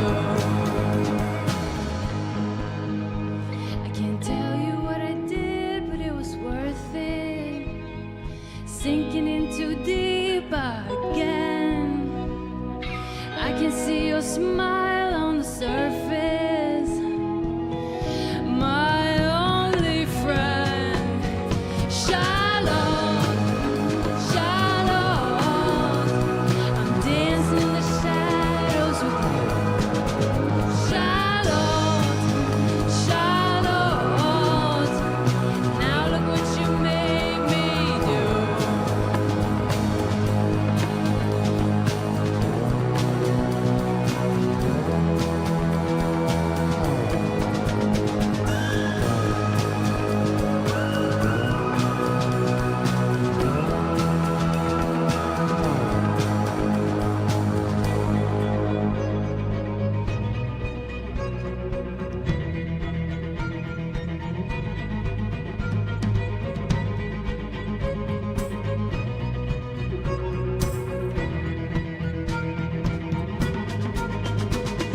Thank you.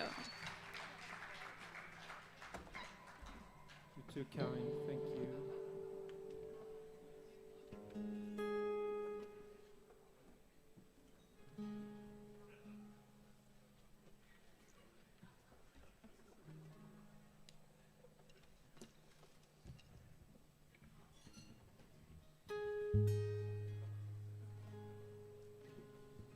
So do you feel like you need another love song, maybe? You're not fans of love, huh? Whatever. You guys are not AIs. No, you're real people? Good.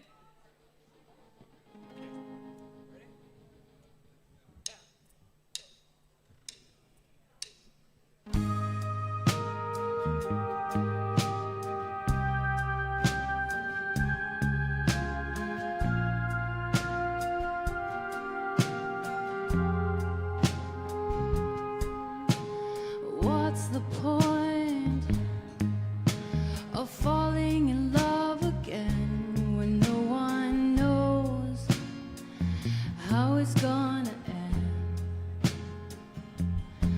Would you remind me? Are we leaving or left behind? Does it matter this time? But give it just a few more days, and the sun will be more blinding than the pain. Whatever you tried to say, I never listened anyway, 'cause silence is all I need. I failed to make clear what you didn't want to hear. That fire walks with me. Follow the night to where it meets day in cold blood. Here we go again, and make it look like dancing. When dawn is on its way, you're only foolish if you stay. But give it just a few more days, and the sun will be more blinding than the pain. Whatever you tried to say, I never listened anyway, 'cause silence is all I need. I failed to make clear what you didn't want to hear. That fire walks with me.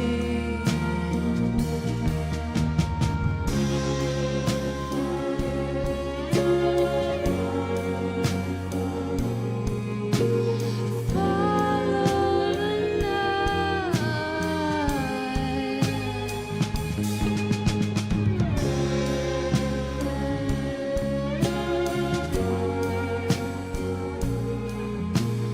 Follow the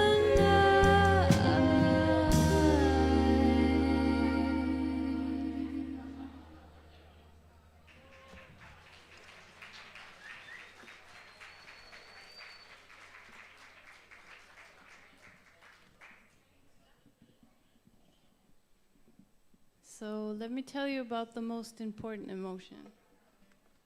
It's anger, actually. And I was in a really tiny car in France. Have you ever been to France? Yes. Good. We were traveling at warp speed in this tiny car from Grenoble to Marseille. And in the back, there was this German guy. And he was really religious, which is fine, but he was also angry. And he didn't want to use bad words, So instead, you know, the F words and the S words and whatever. So instead he used Spanish weekdays. He said it was the best, most expressive words he's ever found, and his favorite one was Wednesday. Miércoles. Pretty effective. We're going to give you a different one. And actually, it's a fruit. If you're ever angry, you can go, tangerine. Shall we?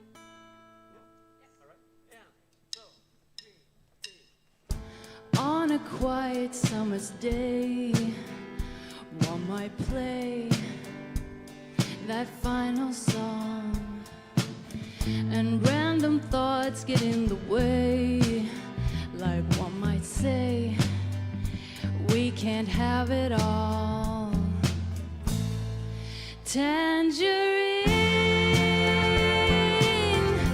devil's tangerine. It is what it is, dead and gone. I feel like seeing you right in the middle of the night. I'm on my way, but in the morning I'm fine, just in time to feel it fade away. Tangerine,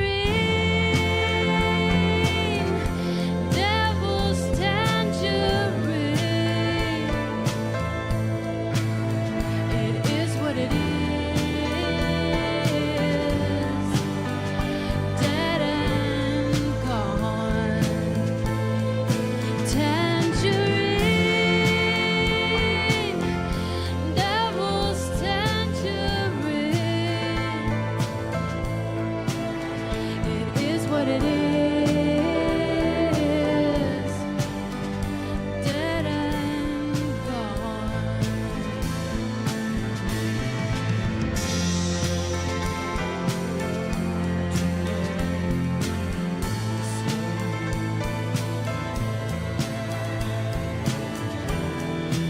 Always aiming for the dark.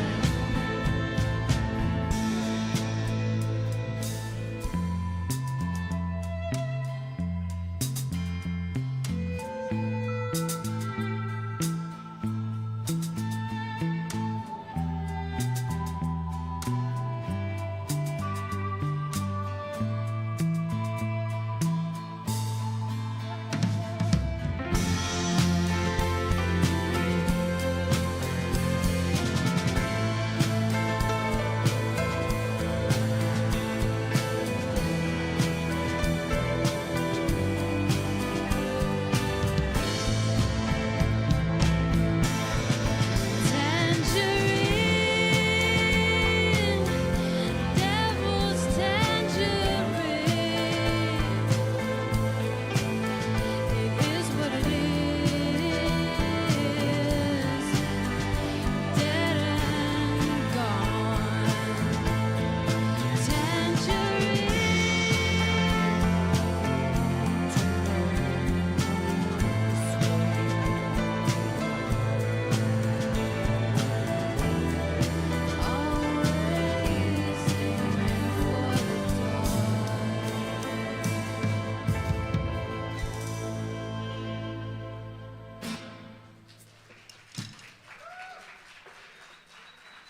Thanks.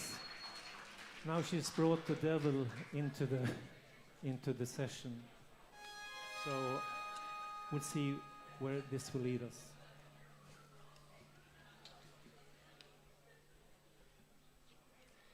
So we actually have a new album out.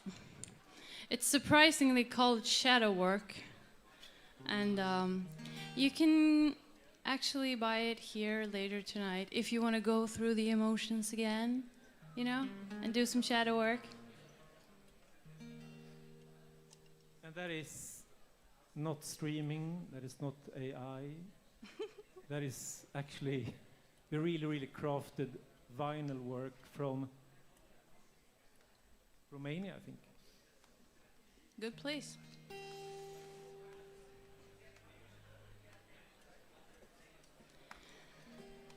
Until the end.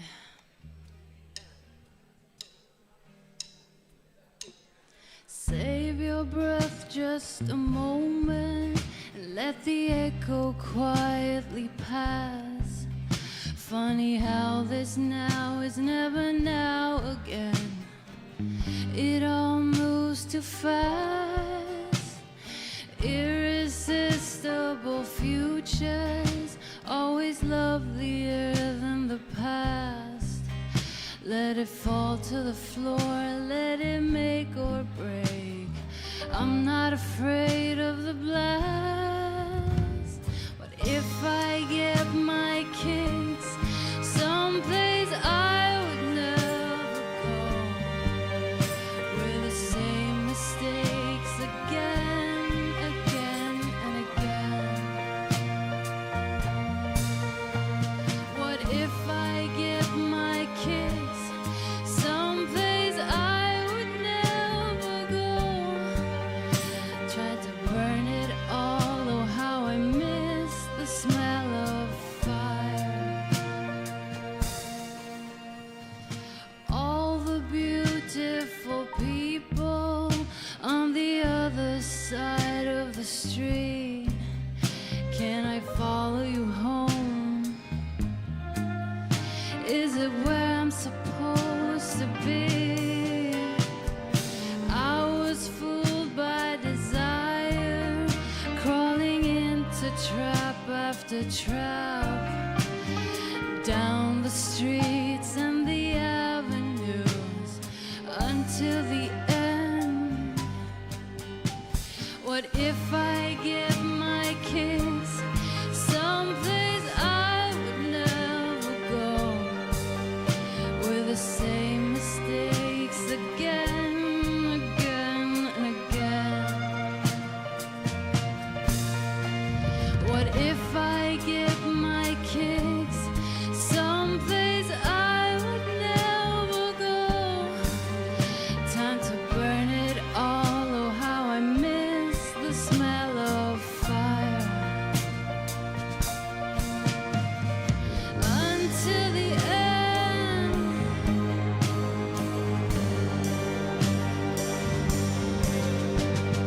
Until the end.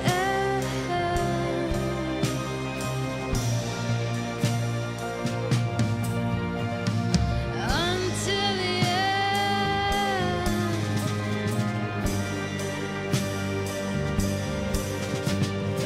Until the end.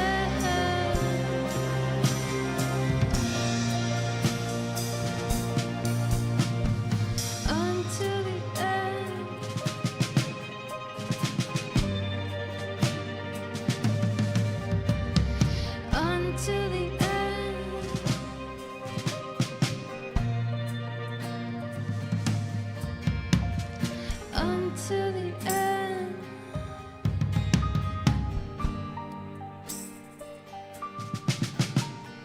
Until the end. Until the end.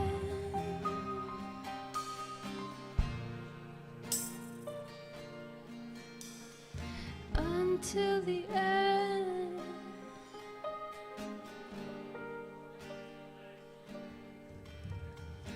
Until the end.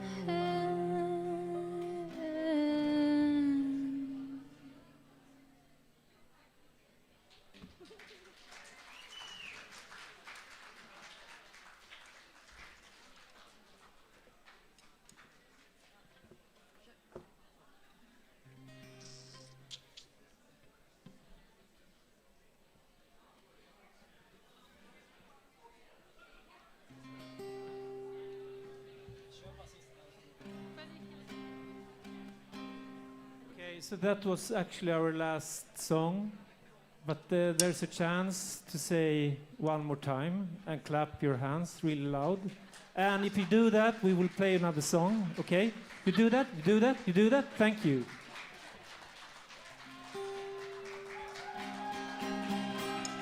We might change our mind. Okay. Okay, so this is the actually last song, and Charlotta, can you say a little bit what it's about? It's about being a social genius, but a real-life mess. You know, it's kind of good to pretend sometimes, but you also need to know yourself.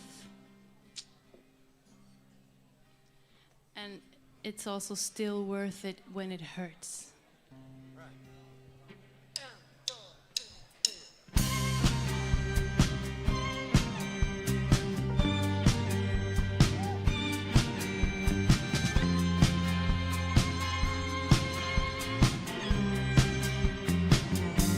Social genius, a real-life mess. I tell you stories so you hate me less. I got tangled up so bad, try to sort it out. My mind on fire, so full of doubts. If I let madness show, would you stay? Or would you turn away like they all do? They say it's still worth it when it hurts. You owe me time. You owe me a lifetime. They say it's still worth it when it breaks until we fall and we lose it all. A distance in your eyes, two stormy words. That's all it takes to make these waves. I guess I lost it by 2 a.m. This tiny sorrow is all I have. If I let madness show, would you stay? Or would you turn away like they all did? Say it's still worth it when it hurts. You owe me time. You owe me a lifetime. They say it's still worth it when it breaks until we fall and we lose it all.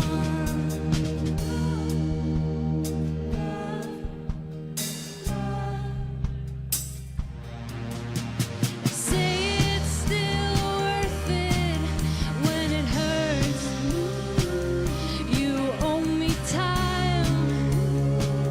You owe me a lifetime. They say it's still worth it when it breaks until we fall and we lose it all.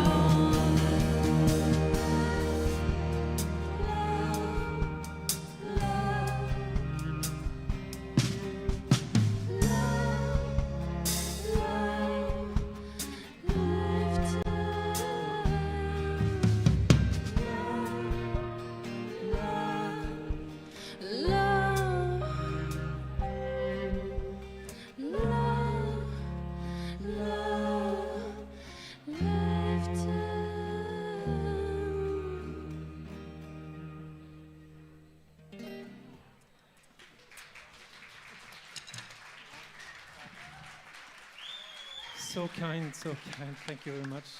It's been an honor. Thank you so much.